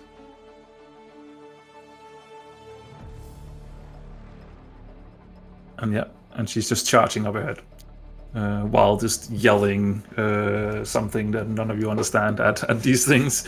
Alim, your turn. Cool. 1, 5, 10, 15, 20, 25, 30. So I've done my full sprint. I will then cast.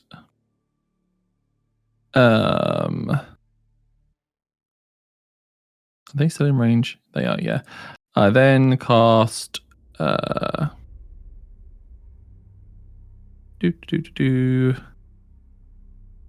Bless on everyone apart from me. Okay. So for everyone, that is whenever you make an attack roll or a saving throw before the spell ends, it lasts for a minute, so it's a fair few rounds. The target can roll a d4 and add the number rolled to the attack or the saving throw. Okay. Nice. Awesome. And that's me. That is you. I'm supporting. It's happening. I'm doing the thing. I'm excited.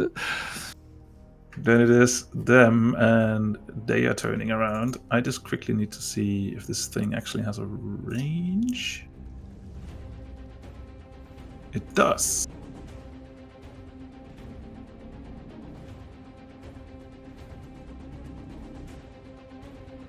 He has reduced speed by 10 feet, Yeah. and if he moves, he takes 2d6 damage. Can you roll 2d6 damage? Yeah. 6 piercing damage. 6 piercing damage. He takes that as he's running out. And he 10 reduced, you say? Yeah. I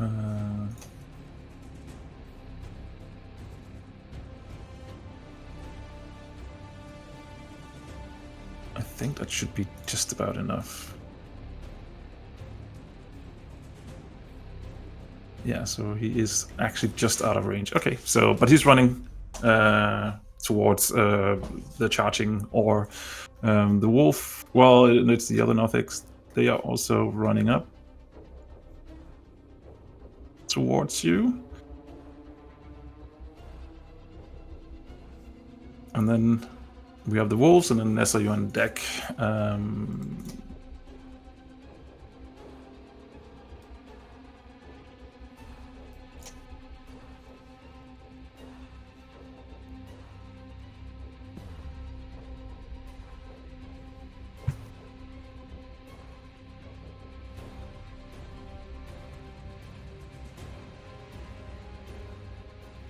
So how is it if he's been sprinting now that he's out of it? Is he still hindered? He's not out of it. It follows just him? Stuck on him. Okay. He can use an action on his turn to break free. Yeah. Try and break free. Yeah. So I think that intelligence. Let's quickly have a look. Yeah, I think that they will now realize this thing, and they're trying to get out of it. So he has to make an athletics. Athletics. Athletics against my DC 13. Okay.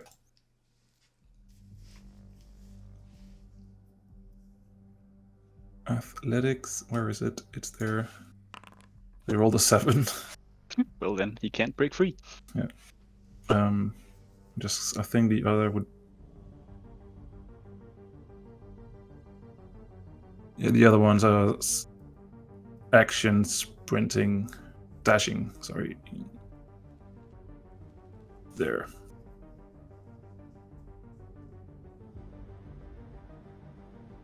Yeah, that's the wolves. Nessa, you're up. Strix, you're on deck. Okay, Strix, hold on. If you're still riding my shoulder. Yep. So I run right up to this one with I take my action as well. Okay. And then as a bonus action, I will do an unarmed strike. Okay. 21 to hit. Hits. And that is 6 damage. 6 damage. You punch it in the face. I punch it in the face. Ugh. All right. Is that your turn? That's my turn. Strix, Auburn on deck. Okie dokie. So this Nothic that's sort of holding back has a few arrows in his back, I believe. It does, yeah. So Strix is just going to sort of hold out a talon, and those 3 arrows are going to come all the way through his back, out of his front, and Strix is going to catch them. Which is Toll the Dead. He needs to make a DC 16 wisdom saving throw. All right. Oh, that is cool. Mm-hmm. Wisdom? Wisdom, yeah. Yeah. You rolled it. 18. Okay, I do no damage.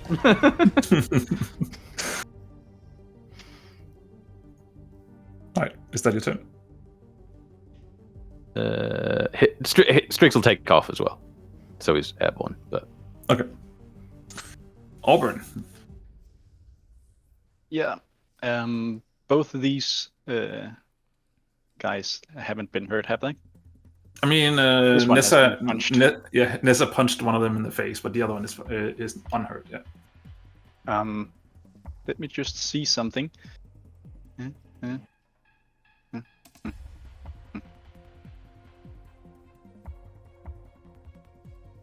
I don't think I can line up a shot real good.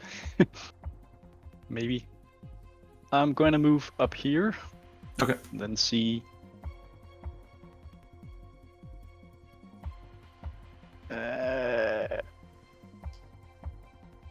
Nah. I'm going to just shoot regular arrows. Okay. At this one, the Nothic. Okay. Just one arrow first. Yeah. That's a critical hit. Okay. So he is going to first take. I can reroll that damage dice. So he takes 15 piercing damage. 15 piercing damage. Yeah. Yes. And how badly is he hurt? Not badly hurt yet. Then I'll shoot him again. Okay. For 23. That hits. And he... Oh, sorry, that was not 15. That was 20 damage. I forgot to add my dex. Okay. Yeah. So he also takes 13 piercing damage from the... 13. Yeah. Okay, then he definitely looks hurt now. And I shouldn't have given you 2 attacks, should I? That was just well, DM's maybe not. mistake. I'm just going to move over here. Yep. Okay. That's my turn. That's your turn. Okay. So, Or is just throwing the spear at the one right in front of her. What is she's going to try to?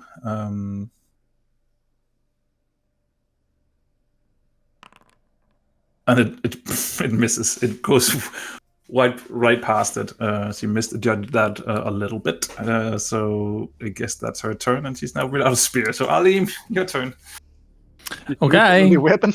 I run to here, and then I will cast Sacred Flame on the weird Gribbly in front of me. They have to succeed a dexterity saving throw. So this one right in front of you, basically. Yes. Yes. A 6.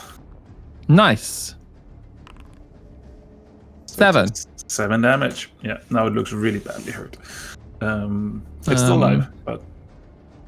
And that is me. That's my turn.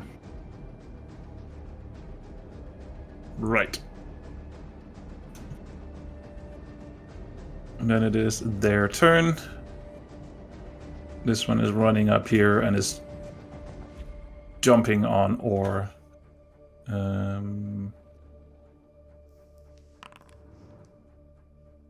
2 attacks, both hits. For a total of 11 damage to Or. And Or looks badly hurt because he was already hurt before we went into combat from the ambush. That was that one. The one right in front of Nessa is trying to attack her. That's a natural 20 and a 24. They hit? Do I need to say that? So that is a total of 15 damage. The other one is still struggling with the brambles, so that was a athletics check, right? That's a 9, so still past the brambles, so that's their turn. The wolves. This one is running up to Nessa. Are you managing your health outside of Foundry or inside of Foundry? Outside. Okay. then I'll do it inside, just so I can keep up as well. The other wolf is running up to you and is also just following its master and attacking you. It's trying to bite you. Oh, 20, dirty 20. The hell? Yes, that hits. 9 damage. Okay. And you need to do a strength saving throw. You need to beat an 11.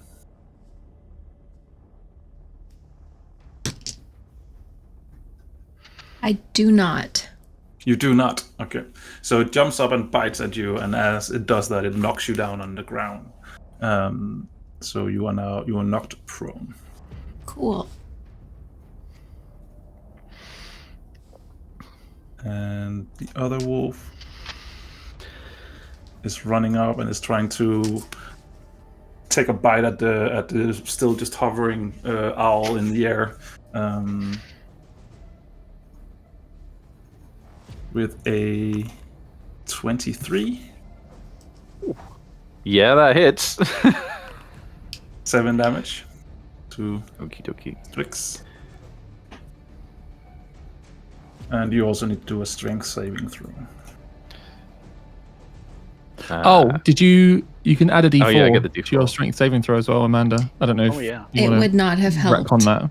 Okay, sure. Yeah, I'm just going to roll a strength save and then I'll roll a d4. Just a 2. Sorry? You just need to roll a 2, then you're good. Mm-hmm. Yeah. Well, that's a 4, so that's more than enough. So it's just jumping up and biting into you, but it doesn't manage to get you down on the ground. Still not happy about that. With that, Neza, your turn, and Strix on deck. Okay. Well, from my prone position, I'm going to use my very long quarterstaff to attack for 14 to hit. On what target? Oh, was there one on me? Like, I mean, the wolf has knocked you down, but you are surrounded by targets. So probably the wolf that knocked me down, because I feel like it's probably the closest. And yeah. And how much did you say? 14? 14. Yeah, that hits. Okay, and that is 8 damage. You bash the wolf over the head, and you crush its skull as you do so, and it is now dead on the ground. Yeah, take that, you bastard. And then I am going to use an unarmed strike, but it'll be my feet to kick out at the goblin, like right at my feet. Nice. Do it. And that is a 14 to hit. Oh, you just miss it. Dang. You're trying to kick at it, but it's just too fast. Okay. Oh, Marty, did you forget the last guy over there? No, he's still trying to get out of brambles. Oh. And he's failed again. Okay. I could use my bless though for my unarmed attack. Oh, you can, yeah. Yeah. Okay, so that makes it an. Just need over 1. I rolled a 2, so. Yeah, that's fine. Okay. You hit it. Then you actually hit it. Yeah, I hit it. I kicked the bastard. For 4. Yeah, take 4 that. damage. It's worth it. Yeah. Strix.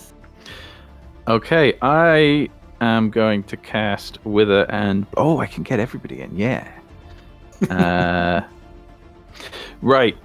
So Strix is just going to start making shapes with his talons. Mm-hmm. And as he's doing that, you can see sort of life energy draining out of the 2 Nothics and the wolf that are in range. And it's coming out of them and it's flowing into Nessa. So they all need to make a Constitution saving throw, and Nessa, if you would like, you can spend a hit dice. I would like that very much. Thanks. I thought you might. Yep. Mm-hmm.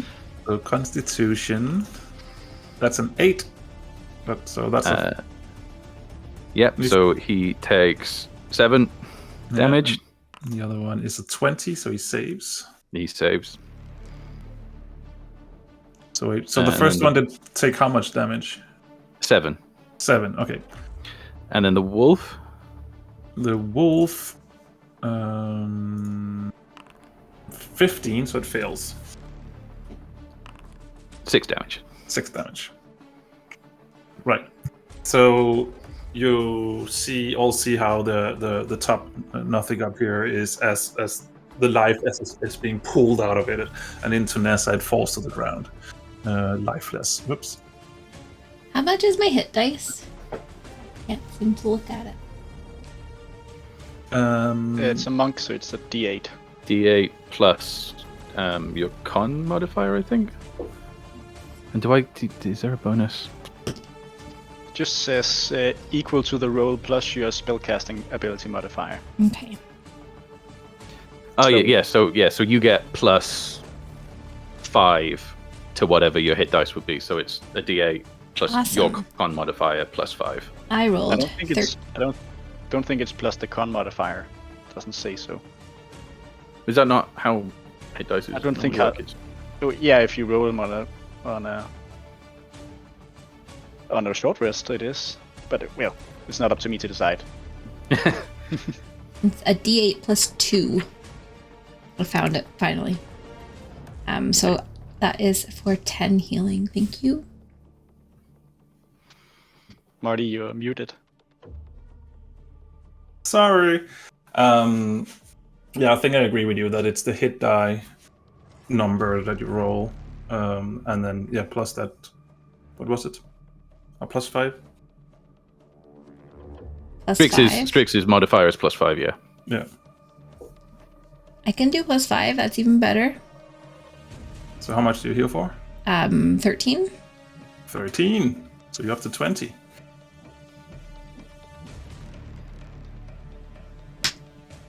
Is that Strix's turn?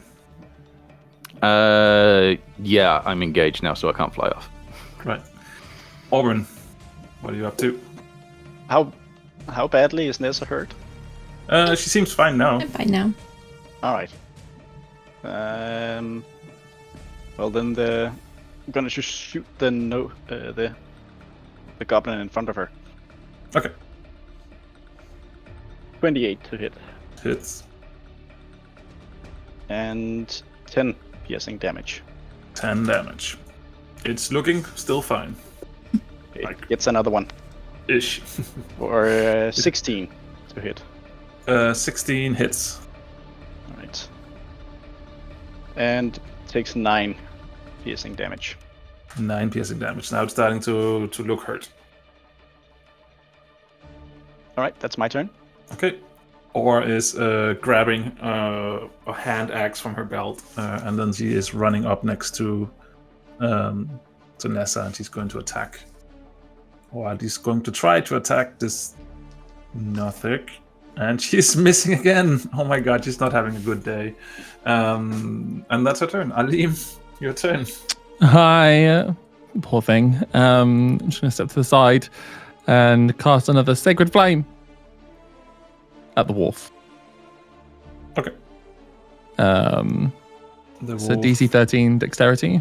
rolled a 19. Get fucked, wolf. Jesus. Okay, nothing happens. I just look ashamed of myself. Okay, so then it's their turn. Let's see if this one can get out of the athletics this time. You rolled a 5 athletics. Open. No, it's a No. DC 13. He can't get out of it. So it's still just standing there trying to get out of this, and nothing happens. The other one is kind of confused because it drew blood on Nessa, and now it seems like her wounds have almost closed up again. But it's definitely going to try and just do a double attack again. 15 on the first attack. Nope. Nope. 11 on the second. So it's desperately just trying to claw at you, but this time Nessa is ready and it's just deflecting the attacks with her staff. That's right. Marty, did Nessa get back up? No. Oh no, you're Then- right. then She's he's lying a- down. He has advantage then. Oh. That is Damn true. it. Sorry. Danny, So come that- on. But anyway, so 2 attacks, both Ruthless. missed. So the first attack missed anyway, 8 and 9. So both attacks. So nothing changed. It's rolling like crap now. The wolf is still up though. Who does it like better?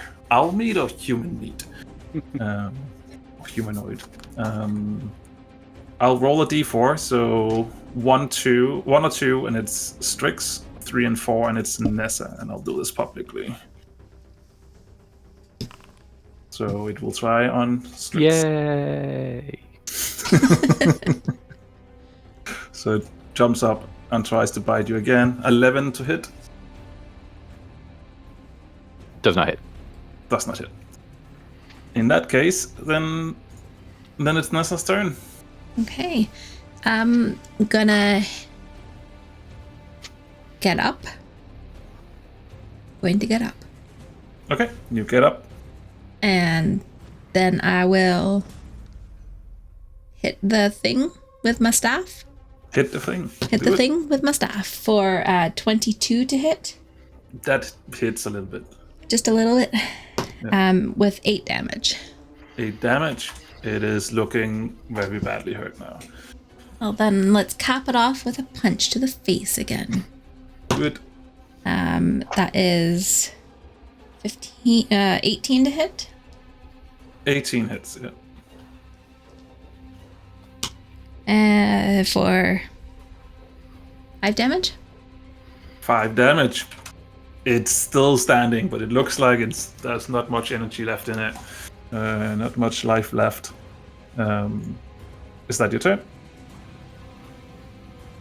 Actually, can I, instead of just doing like a punch, can I do flurry of blows and then get a second attack on it? Second punch by spending a key point? I mean, you tell me. I can. Okay. Okay. So then my second punch is 23 to hit. Yeah, that hits. Okay, We established that already. Yeah, and that is 6 damage. You knock it out. It's dead. Yeah, take that. All right. Is that your turn? That's my turn.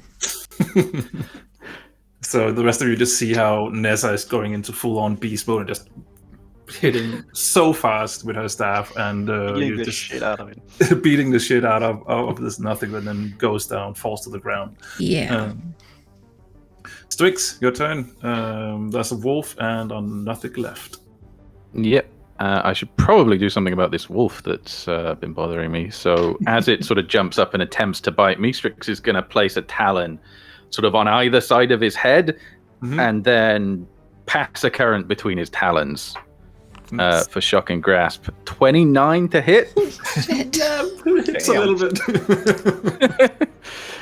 bit. 6 damage. And the rest of you just sees how this poor wolf is getting electrocuted between the talons, and you can smell the burnt fur on its head as it's now falling to the ground, dead. Auburn, your turn. There's only the badly wounded nothing left that is still stuck in your brambles. Well then, I'm just going to move up to the group and use my whole turn on doing that. I'm Okay. not going to shoot it because it's helpless. Right. Apparently, can't get out of those things. Fair enough. You see then, because now it's Or's turn, you just see her just turn towards the last one. She's just charging up at it, screaming like a madman, and is going to try and attack with their axe. And I'm missing again. What the? It's grappled though, kind of. She gets advantage. Don't think so. Not on. It's not grappled. It It's- just has reduced movement speed. Kind of I was just reaching, okay. Really wanted a win for Or. Yeah. You can just see how her whole body is shaking with adrenaline, so maybe that's why she cannot hit. Alim, your turn. Hi. Here. And then, oh wait, I could do one more. And then I will continue throwing flames around, to be honest. Yep. Dexterity DC 13. Yep. 22. Oh, Oh man. Many bad words, and I kick the dead wolf next to me out of anger. And that's my turn. All right. So you can see how this last Nothic is now scared for its life, and it's just desperate and cannot get out. So it's trying to, it's trying to stare down Or, and you see this necrotic beam coming out of its eye, maybe hitting Or. Let's see if it hits or misses.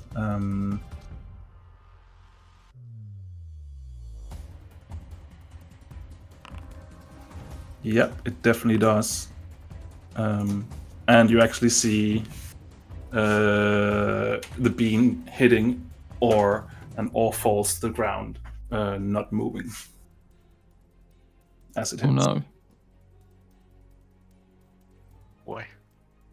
And that's its turn. Neza, your turn. Strix on deck. I'm running up right beside this thing, and I'm going to hit it with my staff. 24. Hits. 7 damage. 7 damage. It is badly hurt. Well, I'm going to punch it in the face. Do it. 22. Yep, hits. 5 damage. It's falling to the ground as you punch it in the head. And I ignore it, and I fall down to the ground next to Or, and I try to bring, see how badly she's hurt. I have no healing ability, but I'll be giving her CPR or something. I don't know. Right. Yeah, you do that. She's unconscious. You're also out of combat now. Combat is over. Auburn is going to just stand there and look at Or, and realizing that he had the chance to finish this off, but he didn't. So he just stands there staring. Is she dead? She's unconscious for now. She's bleeding out. I will touch her and heal her. Alim runs up and plays a healing touch on Or. Sorry, Gambit wants to be really involved at the moment, apparently. Where is that? It gives her 5 hit points back. 5 hit points. Okay. Yes. So you see how some of the more dangerous wounds are healing a little bit. They're closing a little bit, and you can see that now she opens her eyes and she looks at you. Are you okay?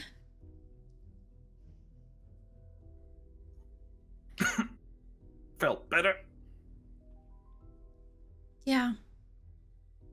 But these ones are good news. They're dead. These ones. You see how Or sits up and she sees the body right in front of her, and then she just spits on it. Yeah, I spit on it too.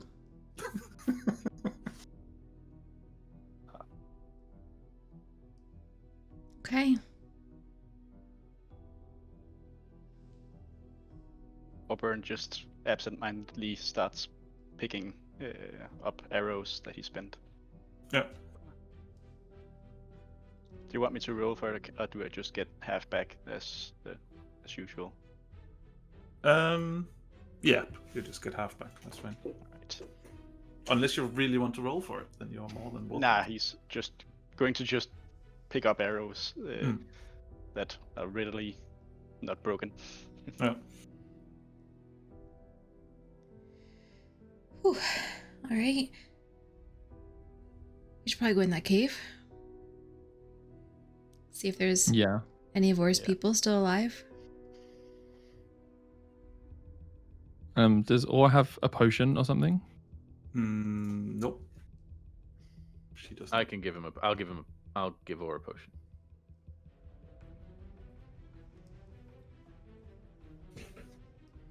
So, Strix, you're giving Or a potion. She's taking it and she's looking at it and looking up at you. And I kind of drink it. and she drinks it.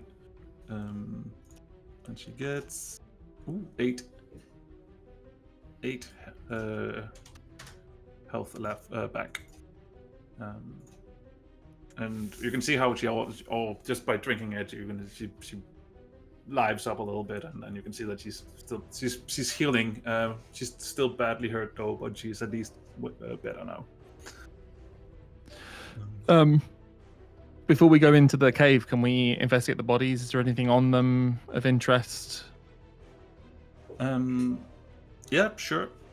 You don't really find anything of interest. It seems like it looks to you like when they stopped being goblins, they also stopped caring about anything that they were wearing and stuff like that. So you can see that whatever clothes they have left on them is just torn apart, and there has been no attempt at repairing anything. It's just sort of like they just from one day to another didn't care anymore. Are there any kind of like signs of struggle or blood or anything around the camp that obviously we didn't just create ourselves? Yeah, you can do a what's it called, survival or investigation check to have a look around before the outsides. A 5. It's difficult to say. Then I can barely use my eyes. It's probably also difficult to say because there is, a lot of just tracks in and out of the cave. These people or whatever they are now clearly lived here. So, okay. Is there anything around this campfire of note? Not really. Okay. It's like a campfire that hasn't been turned on since maybe this morning. Maybe it was put out this morning or something like that. So. Okay, so it feels cool. Yeah.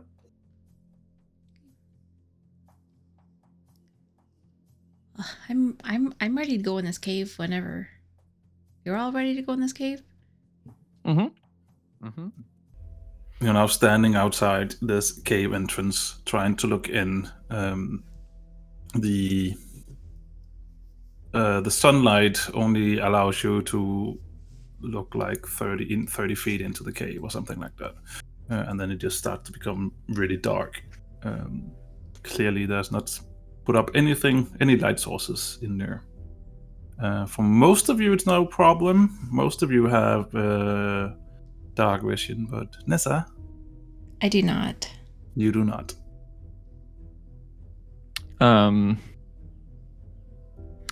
I pick up a stone on the ground and cast light on it. Okay. And then I hand the stone to Neza. How much? Thank you. Is it just like a torch, same distance as a torch, or how does it work? It is object sheds bright light in a 20-foot radius and a dim light for an additional 20 feet. The light can be colored as you like. I've just made it like daylight, essentially. Completely covering the object with something opaque blocks the light. Okay. Wow, so there is going to be like no hiding us coming, eh? Like I'm just this bright beacon. Well, you need to be able to see. I'd rather you be able to see than us stealth and you trip over something. Well, I mean, I agree. Thank you. Can I not move? No, I paused everything. So, but yeah, you can move now. So, what do you want to do? I'm looking in this cave. Okay. I'm just slowly slogging up behind the others, looking very guiltily at Or. Or doesn't notice. She's so focused. She's so focused on the cave entrance. She's just walking up next to Neza and having a peek inside. In my Can head. I listen? Are there any noises coming from inside the cave? Yeah, do a perception check. My rolls have been going so well today. I'm really excited. 16. Okay, that's not too bad.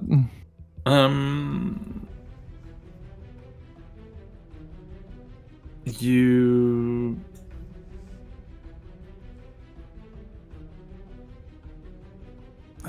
16. Not too much, I think. You don't really hear too much from within. Just regular cave noises. Yeah. Okay.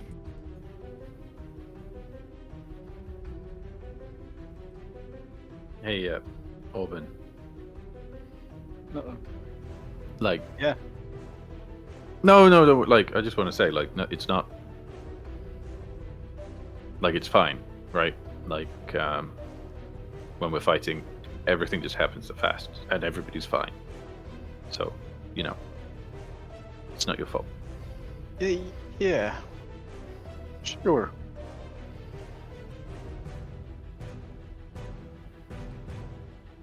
Auburn just doesn't look at Strix.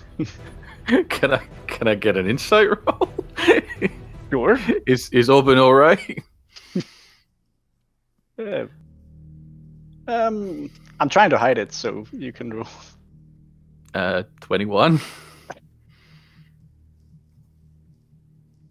Definitely not okay. Hmm. He keeps looking at Or and how badly she's still hurt. You can see as she's walking up to next to Nessa, she's like walking with a slight limp. Oh, just poor Auburn. I'm gonna give her another push, Neil. I sad violin playing, crying a little. All right, +7. She drinks the potion and she stops limping. Twist my head around back to Orban. See, it's fine. Everything's fine. Don't worry about it. I ask, or how many of your people do you think are in these caves? And you can see that she's quickly thinking about, probably there were a few dead bodies back there and stuff. And I just need to count as well. So she's like, I mean, we were a fair-sized group, probably 8. Okay. We're looking for 8 survivors, hopefully. I tell everyone else. Okay. Okay. Let's go. All right. So as you enter, when you can move your characters freely for now, but don't move like huge amount of space. Just move it slowly so everyone can keep up. But yeah, always following. Yeah, I'm just going in. So we've got a fork. Mm-hmm. Can we hear anything one direction over the other?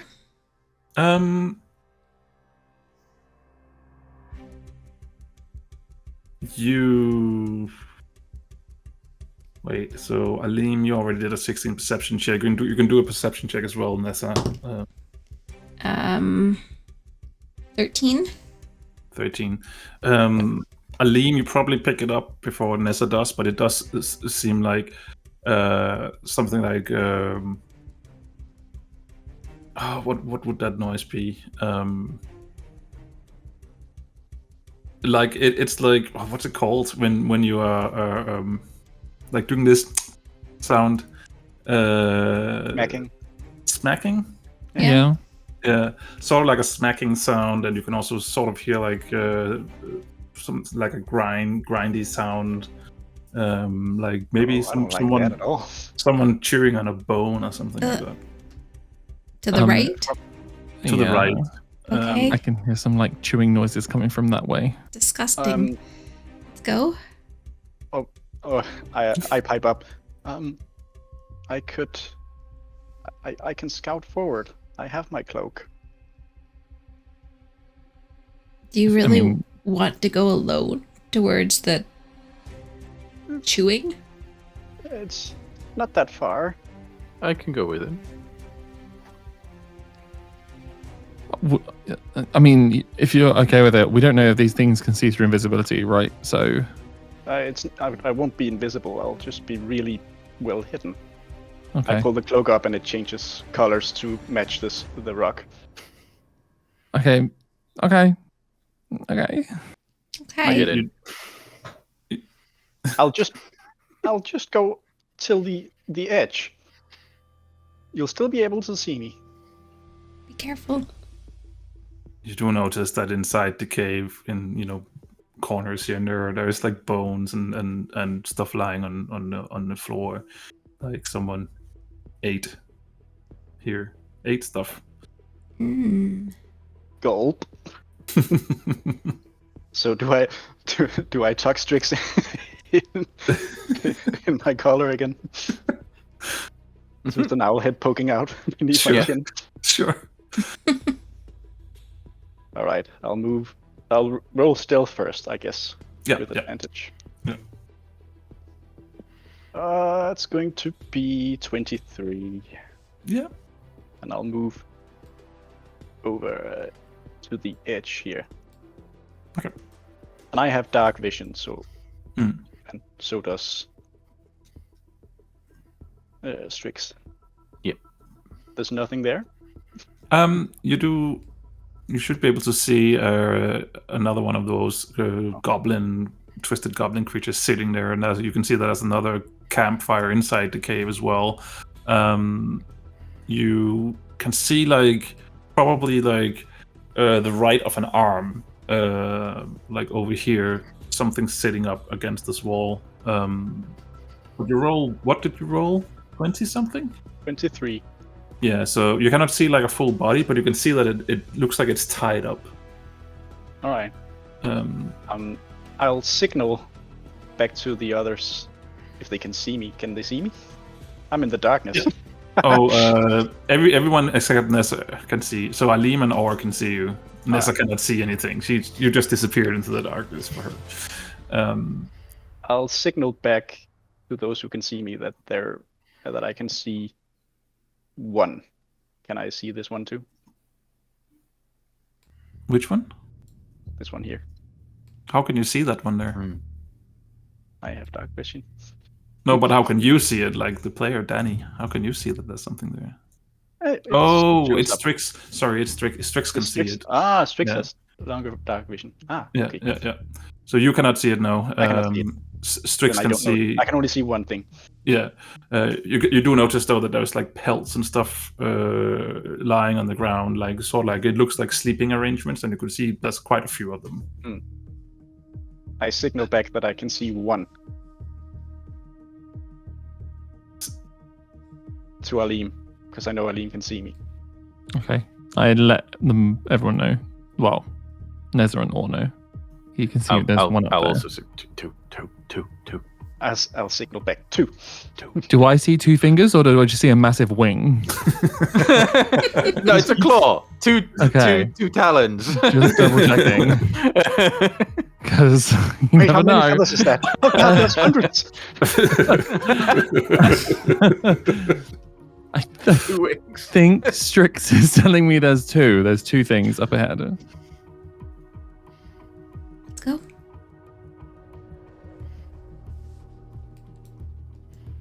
I'm gonna just start wait. moving.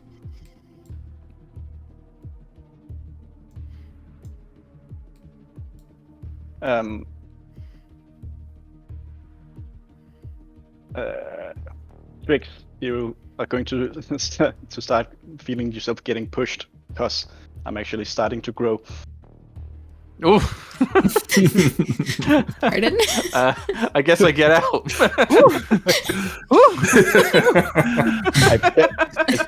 I that came out not the way I intended. But It continues. It's getting worse. yes. But I am shifting. But I catch you in my hands before you are pushed out of the cloak, and then I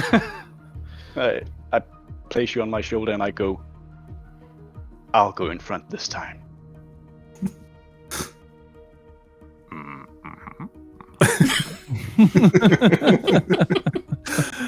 All right. So, Auburn, you already rolled stealth, so you can go in and stealthily attack anyone else who wants to get closer than where Auburn is now. Before anything happens, they need to roll stealth rolls as well. Let's see how this goes. I stay exactly where I am. So because I have a light source, I suppose I cannot be stealthed. You can cover it if you put it in your pocket. Okay, It does then I'm cover- gonna but try like- that. Yeah. So 21 stealth. yeah, you're very stealthy, but you cannot see anything. That's. I mean, like that's actually very talented considering I can't see anything and I managed to not kick any bones. Like, I mean, you're standing still right now. You're not moving yet. So. All right. I saw someone someone tied up there, right? Yeah. So what's the plan? You cannot walk him through walls. You need to navigate him through. That's why you cannot drag him. I'm not dragging. I'm just. Oh, okay. I can just see the mouse counting. moving. Yeah. Okay. I'm Yeah. counting. Yeah.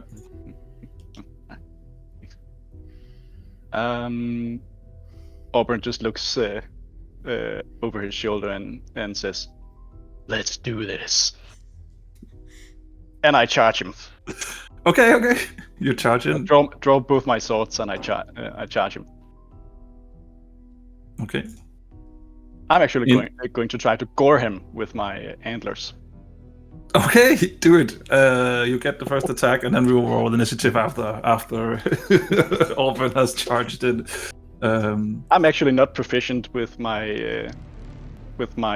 antlers, so this is just going to be plus 1. Oh, nah, that's just 4. 4. Yeah. That is. I don't even know what happens. You need to narrate something here. I guess I miss him just or he hears me. He hears me coming, so I just ram my antlers into this wall behind him. Yeah. He just jumps to the side and turns around and is now ready for you. I will quickly select all these and add them to the combat tracker so we can roll initiative. There we go. So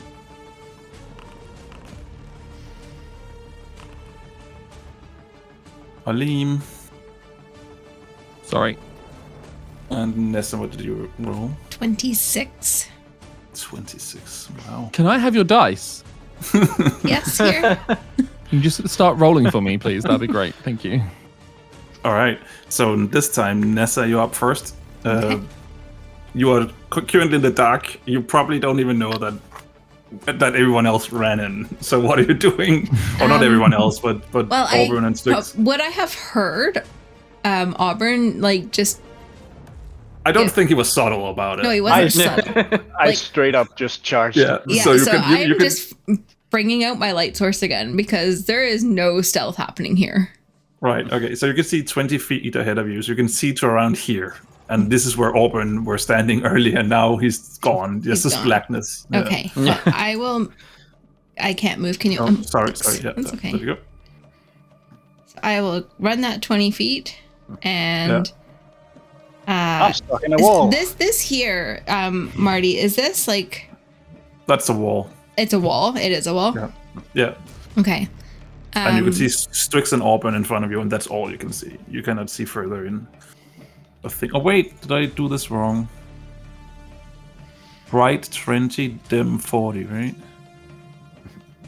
So there we go. Yeah, so you can see the dude. Okay. I'm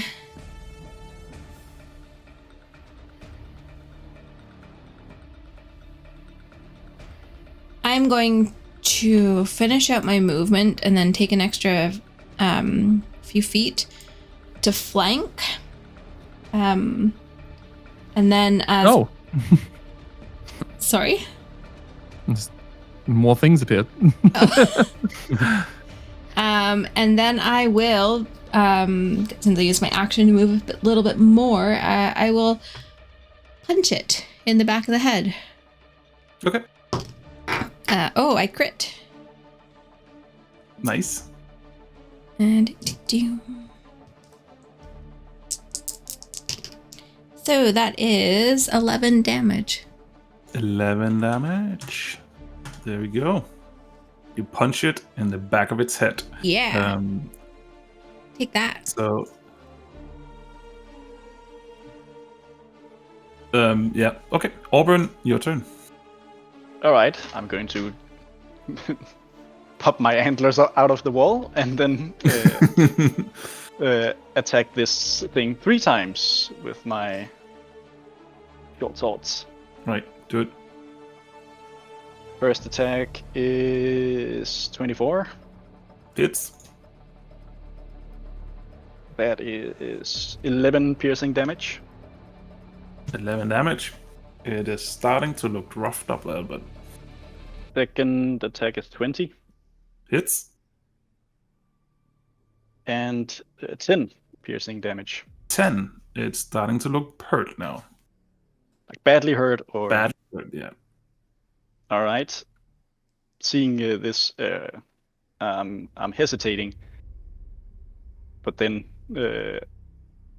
I just get really determined and I just roar and go and just stab him for 16 to hit. Hits. 11. No, 6 piercing damage. Sorry, I don't get to add my... 6. Right. So it's not dead, but it is looking badly hurt. Like on the brink of death. Okay.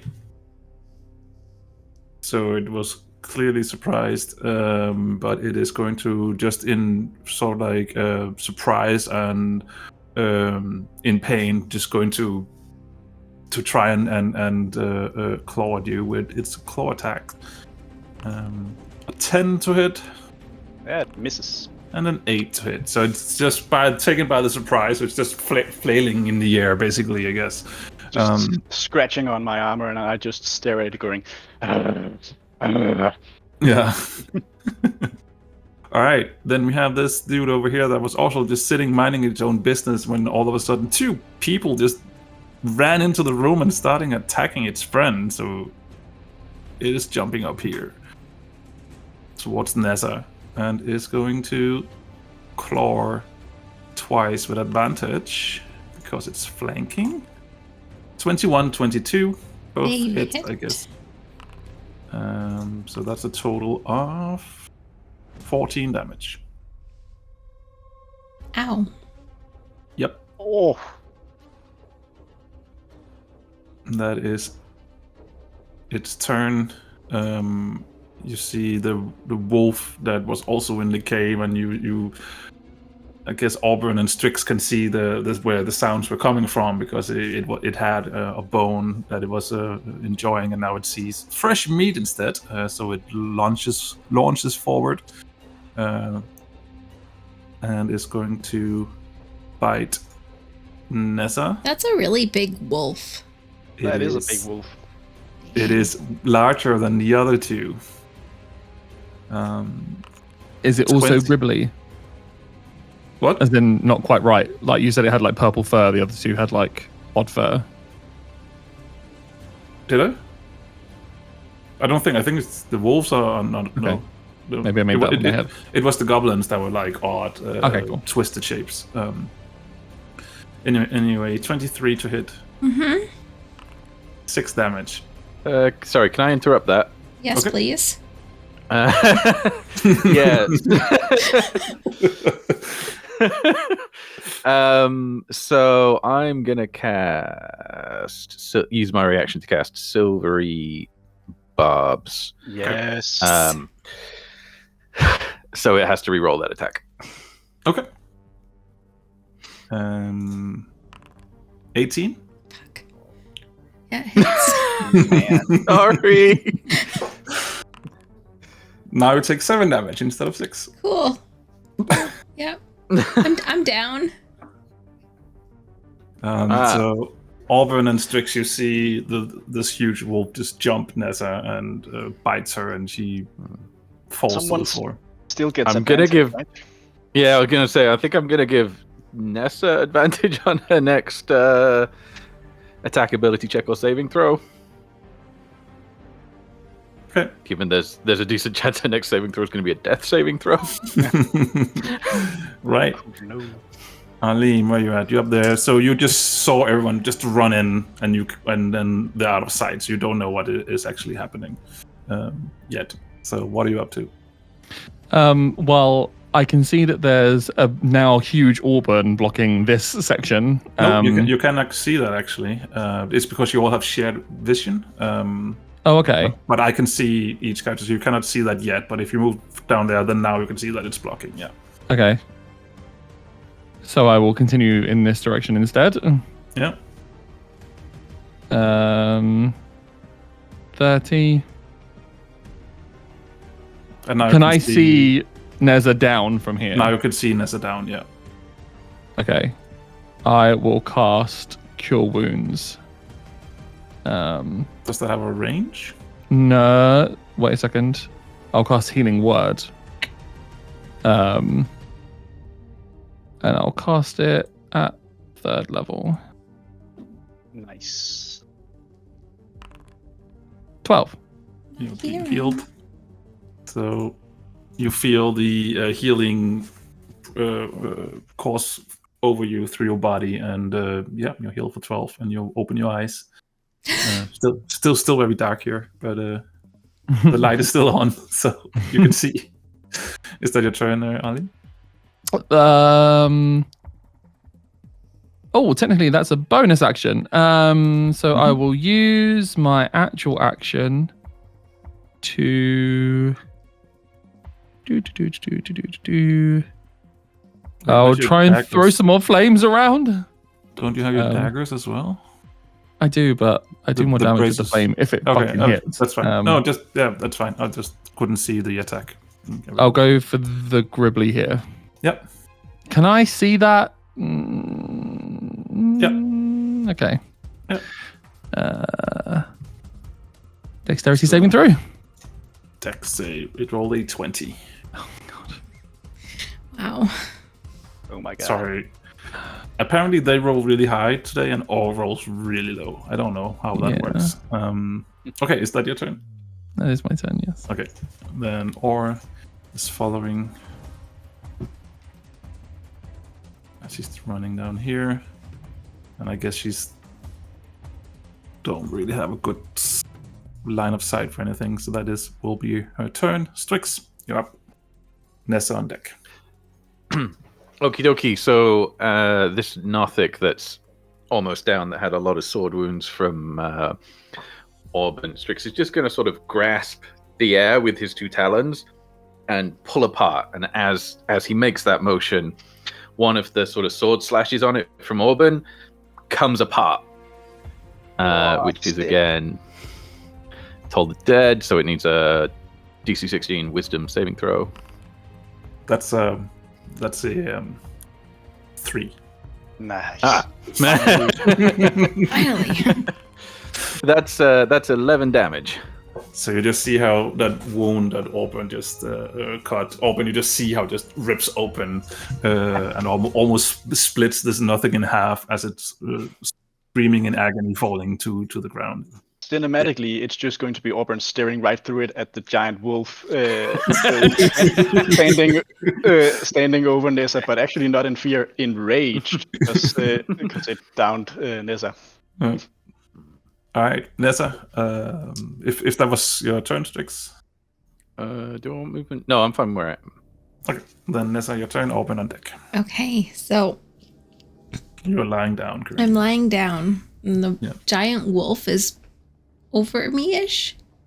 Yeah, ish. Yeah. Let's hit it with the quarterstaff Okay. for 23. It's 11 damage. 11 damage. Yep. You And then- whack it. You whack it. I whack it real good. Mm-hmm. And then I am going to flurry of blows, so I get 2 unarmed attacks, which I think I would like to use it as my feet. Just kick it. Yep.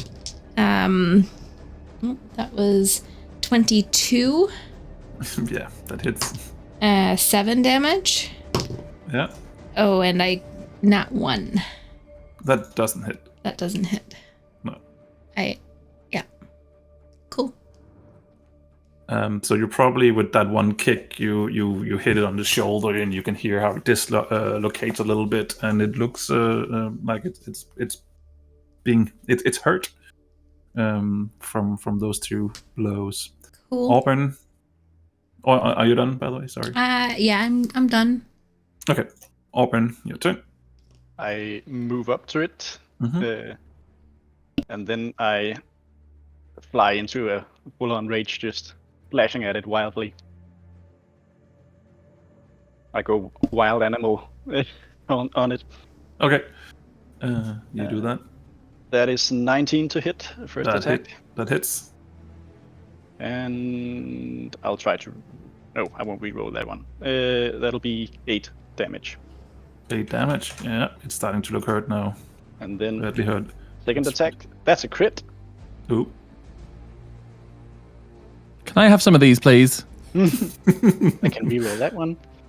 So this crit is 16 damage. 16 damage. All right. How do you want to kill it? Auburn just repeatedly slashes and stabs at it like a maniac. Right. Just stabbing it in the chest until it goes down. And down it goes. And then he moves on to this one. For the offhand attack. Mm-hmm. That's a crit. Wow. Wow. I want those dice checked. I want my dice checked at this point. That crit is going to be 9 damage. 9 damage. Yep. And then I'm going to action surge for 2 Jesus. more attacks. Freaking fighter. Oh, sorry. The first one is only going to be 13. I don't think that hits. No. Second one, that's 14 plus 8, so I think that hits. That hits, yeah.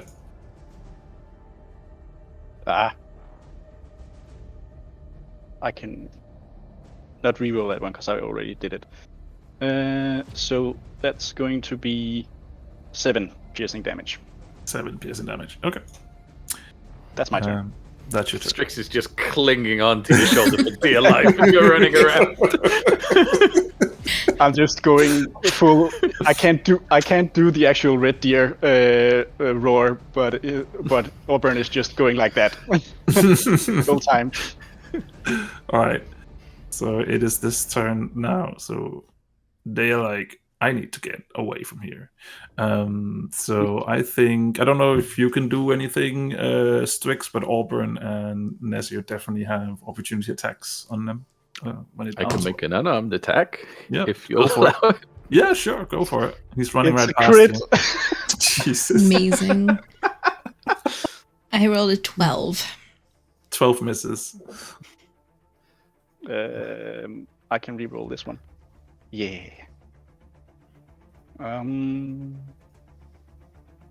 That's going to be 14 damage on the... 14 damage. Okay, it's starting to look badly hurt as you're hitting it as it's running away.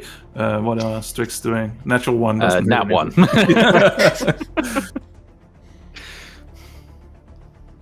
He's just running up here. And he's... It's like yelling some weird things up into this corridor. None of you really understands it. But it's making some noises and gesturing. That's its turn. The wolf is dead. Alim, your turn. So, you just see you can not see it anymore. You just saw it ran out of view for you. Okay. How annoying. But I can still see the wolf. The wolf is dead. Oh, the wolf's dead. Oh, apologies. Yeah. Oh, in that case, I'll join the group. Hi. What's up? I might as well sprint. You can see it now, up there. Oh, okay. 15, 20, 21, 30, 35, 40, 45. Okay, I can still attack it as well.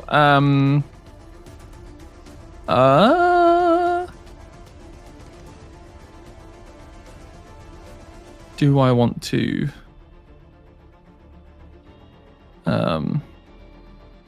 Sure, I'm going to use my daggers instead. Okay. So 18. Hits. So 3 damage to the first one. Yep. And 22. Hits. So another 3 damage. Another 3 damage. It is each dagger that hits just makes it pour more and more blood out of it. It looks really badly hurt at this point. Is that your turn?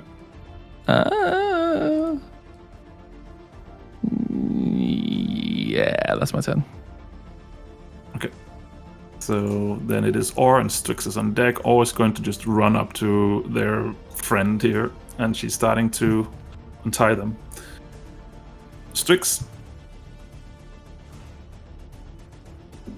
Yeah, it sounds like he's calling for help, so I think we should definitely finish him off. So, yeah, Strix is gonna sort of make a motion with his claw, and then the 2 daggers that Arlim just put into it are gonna just sort of go straight to the floor, as if they weigh like enormous amounts now, and that's sort of gonna carve some big holes into him. Oh man, this is so awesome. Does he make the save? Natural 20. No! Fuck me. I am gonna... Hold on, how far can I get? I am gonna take off though, and not gonna get all the way up to him, but I do want to get sort of here, just so I can sort of see.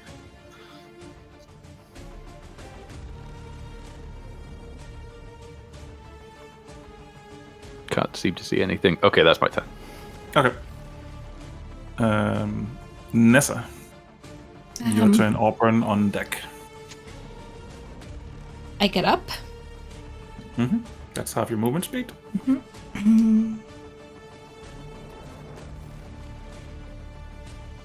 And I will take my movement speed and a little bit more for my action, and then I will punch it in the head. You Okay. can also use... I think you can use your key to dash as your bonus action. Sorry. I don't want to use my key points right now. Alright. Yeah, that- Danny, Jesus. That's a 14. God. 14 just misses. Ah, okay. Yeah. That's my turn then. Okay, Auburn. You see Nessa running up towards it and tries to hit it, but it just moves out of the way. I run up and I attack it. Nice. I just come charging right past you, literally shoving you out of the way.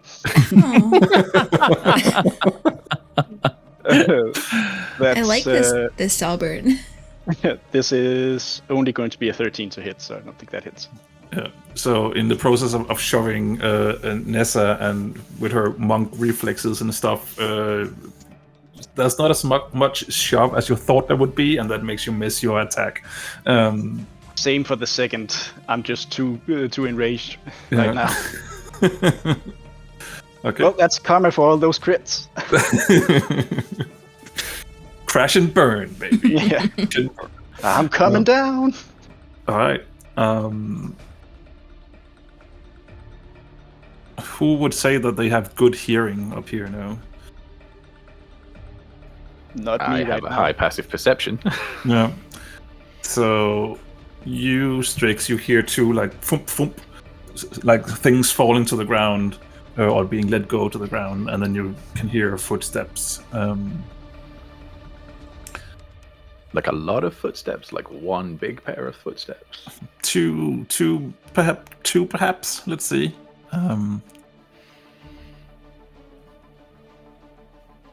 So this one is running in here, and this one is coming into view here. So Nessa, you can also see both those two. So everyone up here. So Alim and Or are the only one who don't see the two newcomers. We have friends. What was the range again? Let me quickly check. Also need to pay attention to the clock. 30 feet. Okay, so this one is out of range, but the other one here is looking at trying to assess the biggest threat. So I will do a roll again. So Neza 1-2, Auburn 3-4. Auburn is clearly the bigger threat. Yeah, I would say Auburn is huge and clearly enraged. Okay, if you say so, then he will He's attack. literally Isn't Nessa like nearly dead still as well? Yeah. I mean, they don't know. They just came into view, and I was seeing these two. But yeah, I mean, I will take that Auburn is probably like the larger target. So literally stabbing at a thing running away from him. Also yelling a lot for no reason. Yes. So do a Constitution saving throw. You need to beat a 12. 18 plus. Okay, that's fine. 18 plus 7. So, like earlier when all went down, the same thing happens. It's like it's looking straight at you, and a beam sort of comes out of its eye. But you manage to duck out of the way, or maybe you're just so enraged that it hits you and nothing happens. That's probably what happens, actually. That tickles. The other one is feeling a little bit safer now that his friends are here, so he's turning around and he's looking at Auburn and he's trying to slash claw attack 2 times. 17 and 17. Does any of those hit? None of them hit. None of them hits. My AC is 18. So he's also just wailing at you, but you're still just taking it and just being like, just wet fish slaps on me. Yeah. All right, Aleem, your turn.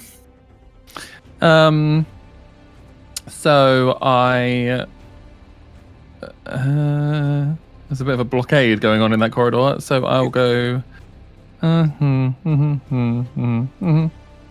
and I will cast Healing Word once again on Neza. Okay. You can see the second one. You cannot see the third one, but you can see the second one as well. Okie dokie. I will cast it at 3rd level again. 11. Thank you. Nessa looks a lot better now. I look great. So Or is using their action this turn to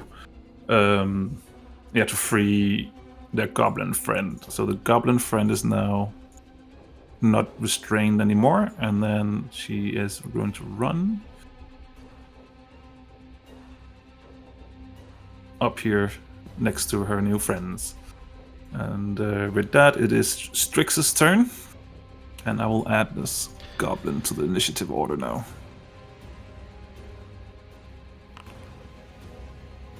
Okay. Okie dokie. Yep, I think I'm gonna hold the dead again. I'm just gonna stare at some of the wounds on this Nothic. I think it's got quite a few now, and they're all gonna start to fester. So I need another. Yep, fails big time. That can't be right. Hold on, let me re-roll that. Did Arlene get his action?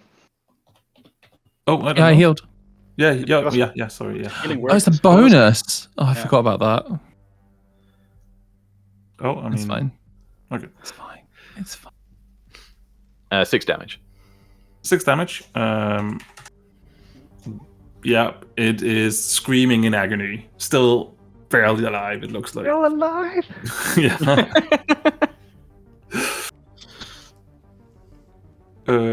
Sorry, is that all your moves, Strix? Yeah, I'm fine where I am. Okay. Nessa.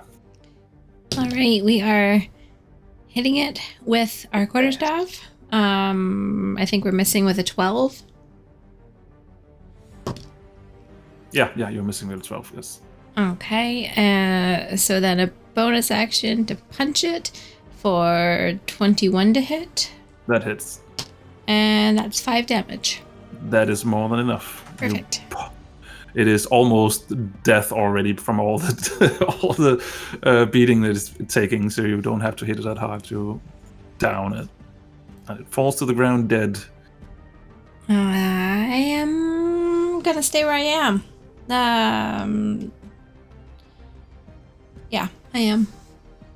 Okay. Then it is Auburn's turn. I'm going to sheath my short swords, and then I'm going to move here, and I'm going to use arcane archery piercing arrow on those two. Okay. So I can hit them both. Yes. Yep. So the piercing arrow. Sorry. They both have to make dex saves. Okay. DC 13. Dex saves. 17 on the front one. That's a save. 9 on the second one. So the second one fails. Second one fails. So they both take. The one takes half damage. I can reroll this one. Not much better. That's only going to be 10 damage. So 5 damage to the first one and 10 damage to the one in the back. Oops. Sorry, 5 on the first one, 10 on the back. Yeah. I gave it 40 damage on accident, the front one. Oh, well, it's just... What I get? Yeah. And then I'll just shoot the first one with a normal arrow. Okay. Natural 1. Yeah, that misses. That's it for me. Yep. All right.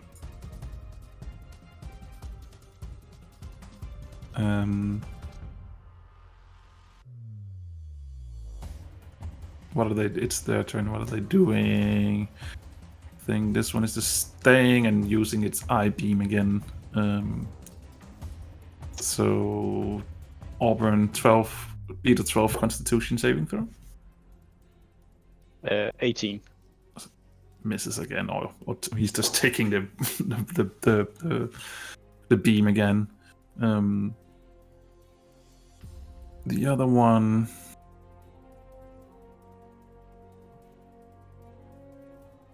Runs up here and is jumping at Auburn with 2 claw attacks. 23 and 14. So I guess the first one hits. The first one does hit me. Yeah. For the huge amount of 5 damage. That doesn't even remove all my temporary hit points. Okay. You still have 1 left, yeah?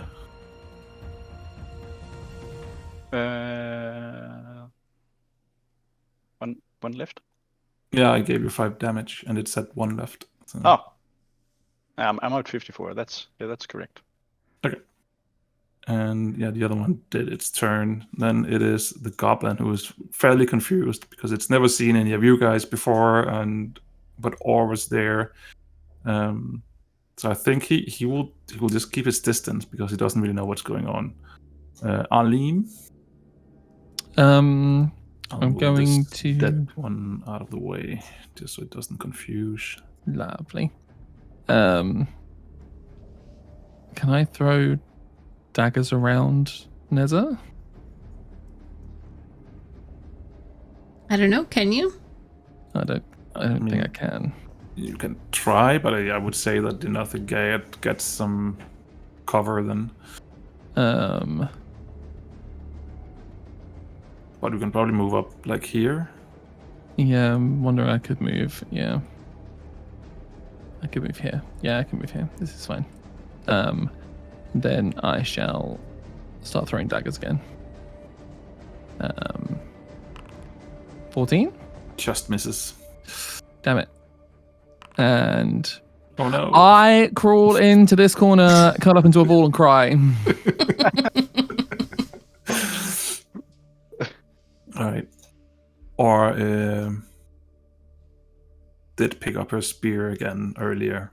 I just decided. And she's going to throw it away once again, trying to hit. And misses again. Oh my god. Or what are you doing? And that's her turn. Strix, Nessa on deck. He has done nothing. Have either of these taken damage yet? Yeah, a little bit. Yeah. Okay, which one? The front one or the back one? Both of them has taken damage. Oh, okay. I like the front one definitely has like an arrow sticking out of it. Actually, the arrow passed through them because it was. Yeah, but you shot a second time, right? I missed on the second Oh, attack. okay. Yeah, okay. Sure. I'll flavor it by like the sort of arrow that was missed with, then is sort of presumably lying right behind it. Strix is just gonna pull that to his talon through the Nothic. That is again a wisdom saving throw. 4. 11 damage. 11 damage. It is starting to slowly look fairly damaged. So, is that the turn? Yep, that's everything. All right, Neza. Okay, I'm running here and hitting this one with my quarterstaff for 15. 15 hits. Was that with advantage? It was. Okay. And that is 7 damage. 7 damage. Yeah. And then I'm going to... How's it looking? Hurt. Pretty hurt. Pretty hurt. I'm going to flurry of blows to punch it again twice. Yep. Okay. 22 Yeah, that hits. and 7 damage. Yeah. Still standing. Okay, Still standing. 15 to hit. Yep. And another 7 damage. It is looking. It's barely standing now. Barely. Someone else has got to do this. Yeah. I'm trying. It's gonna be me. All right, is that your turn, Nessa? Yeah. Okay, Auburn. All right, I'll attack it with advantage as well. Yep.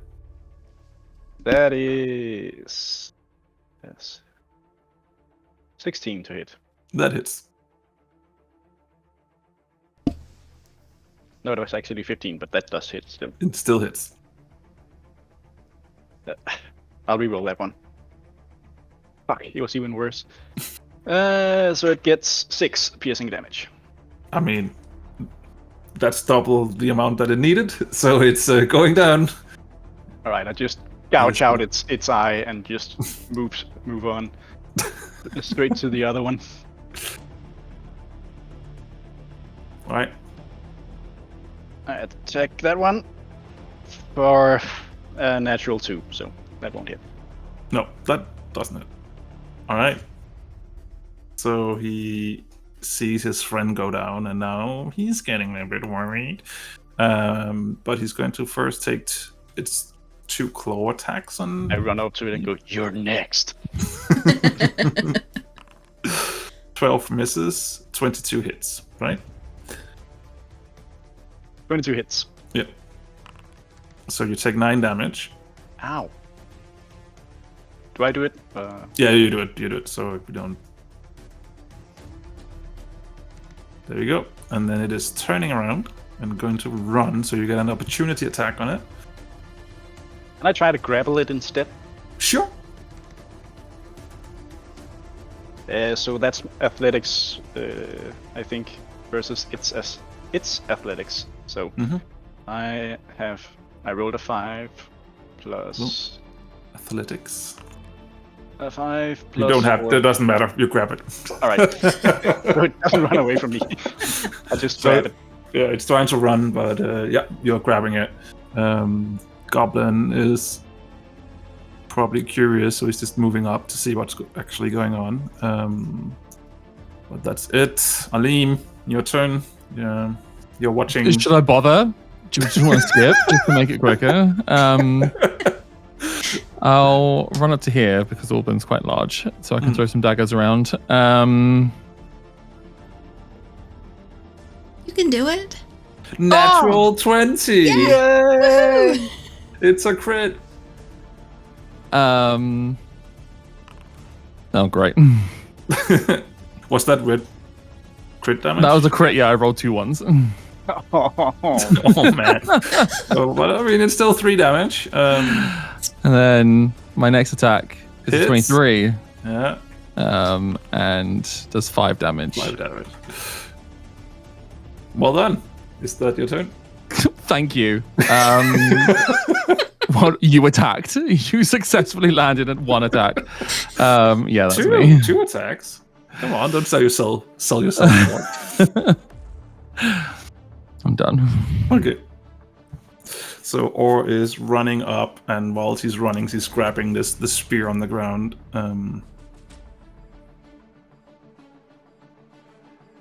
She actually have enough movement speed to get up here, so she's in front, and she's going to try and stab it with the spear. And now she actually has advantage. Let's see how. Yeah, she actually hits this time. This is the first time, isn't it? Nice.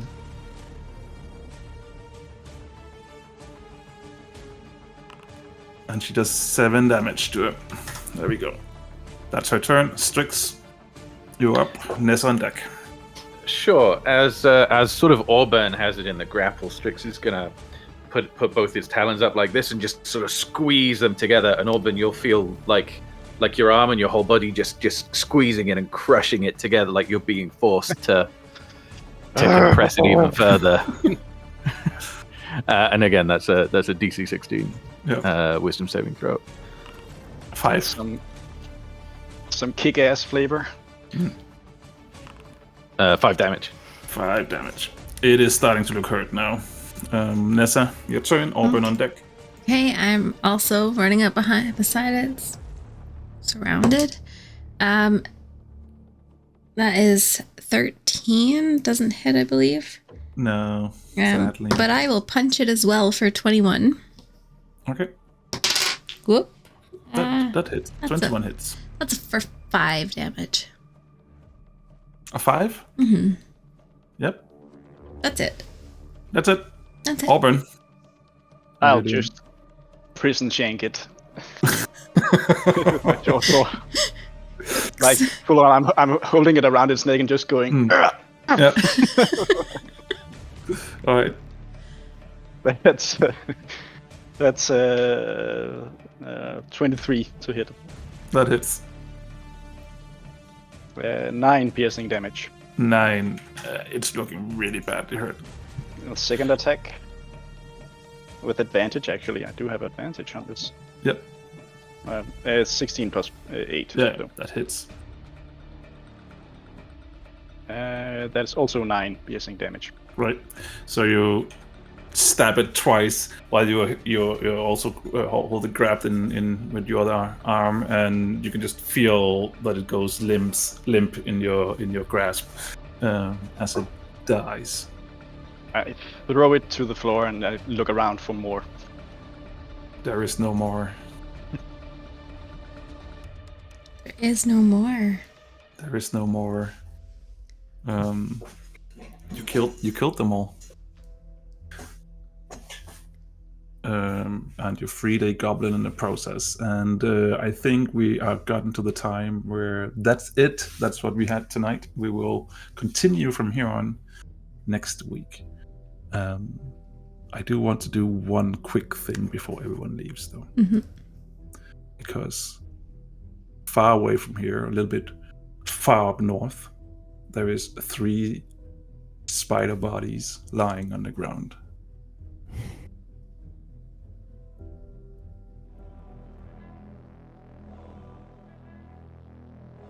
There is a fairly tall creature standing there looking at them. When a human enters the clearing as well.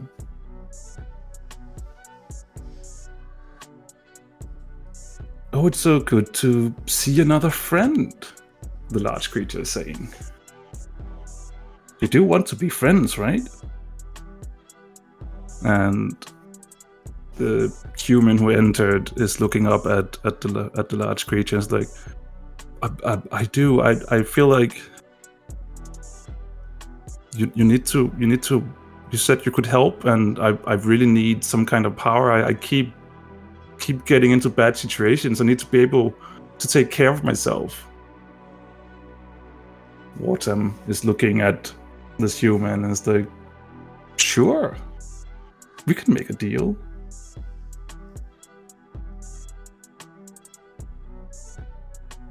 And I think we'll end it there. No. I think I know who that is, but I won't tell. Ugh. Just a little something.